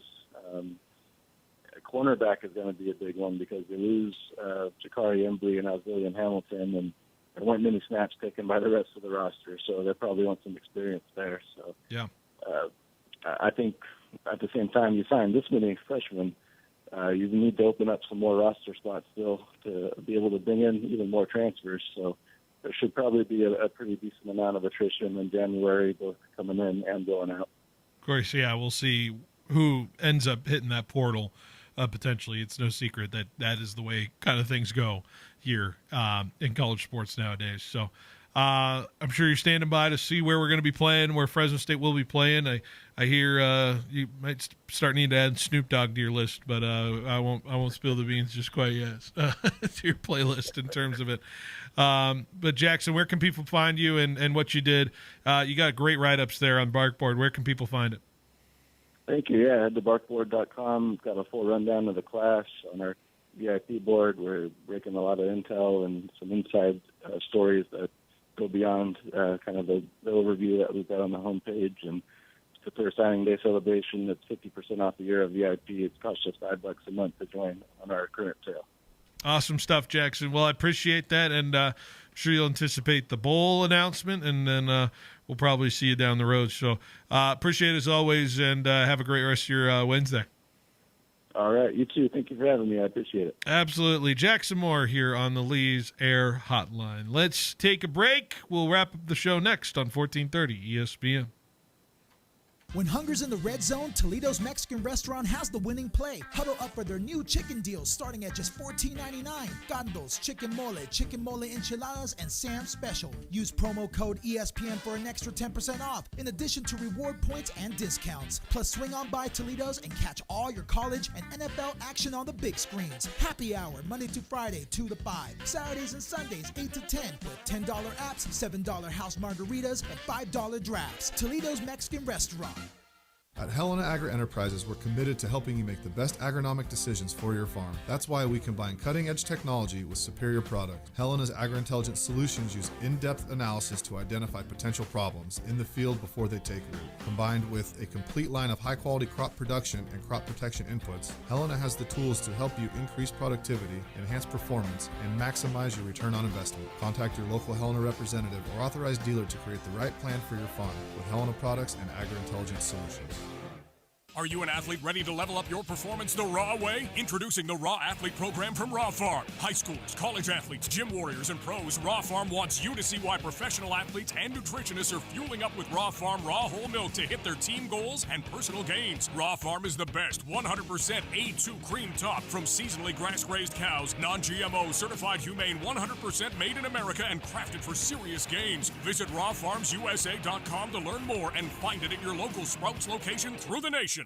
When you think of California business machines, it wouldn't surprise me if you automatically thought 3-cent color copies. It's something CBM has become locally famous for. But now there's something else business owners are calling about: business phone systems. It's a beautiful thing. Copiers, printers, office phone systems, all with one simple call to California Business Machines. 559-225-5570 or online at cbmsolution.com.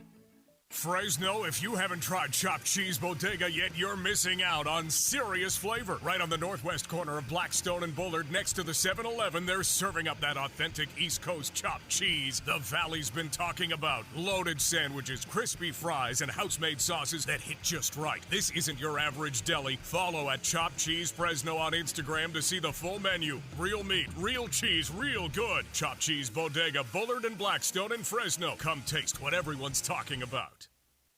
Get ready for the ultimate Monday Night Showdown, only at Chakchansi Gold.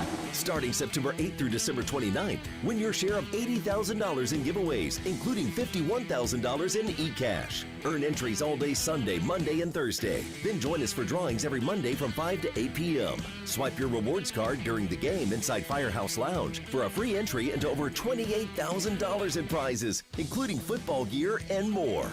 Game day starts here at Chakchansi Gold. KFC's got your back this Thanksgiving with their Cajun deep-fried turkey. Fully cooked and Cajun seasoned, it's ready to reheat at home. More time for family, football, and fun. Pre-order a week in advance at a participating KFC and pick it up in person. Enjoy it a la carte or as part of a family meal or feast with sides like mashed potatoes, gravy, and warm biscuits. Make Thanksgiving extra tasty with KFC's Cajun turkey. Happy Thanksgiving from your locally owned KFC. Hustle up, we've got 8 more floors to go before lunch. Sarusha's window washing business is reaching new heights. Wipe, and let's roll. They need more certified cleaners to keep online reviews crystal clear. Team, I know we're hustling, but watch for streaks. Candace, can you give me a hand over here? Indeed can help them hire great people fast. I need Indeed. Indeed you do. Our hiring platform instantly connects you with quality candidates whose resumes on Indeed match your job description. Visit Indeed.com/credit and get $75 towards your first sponsored job. Terms and conditions apply.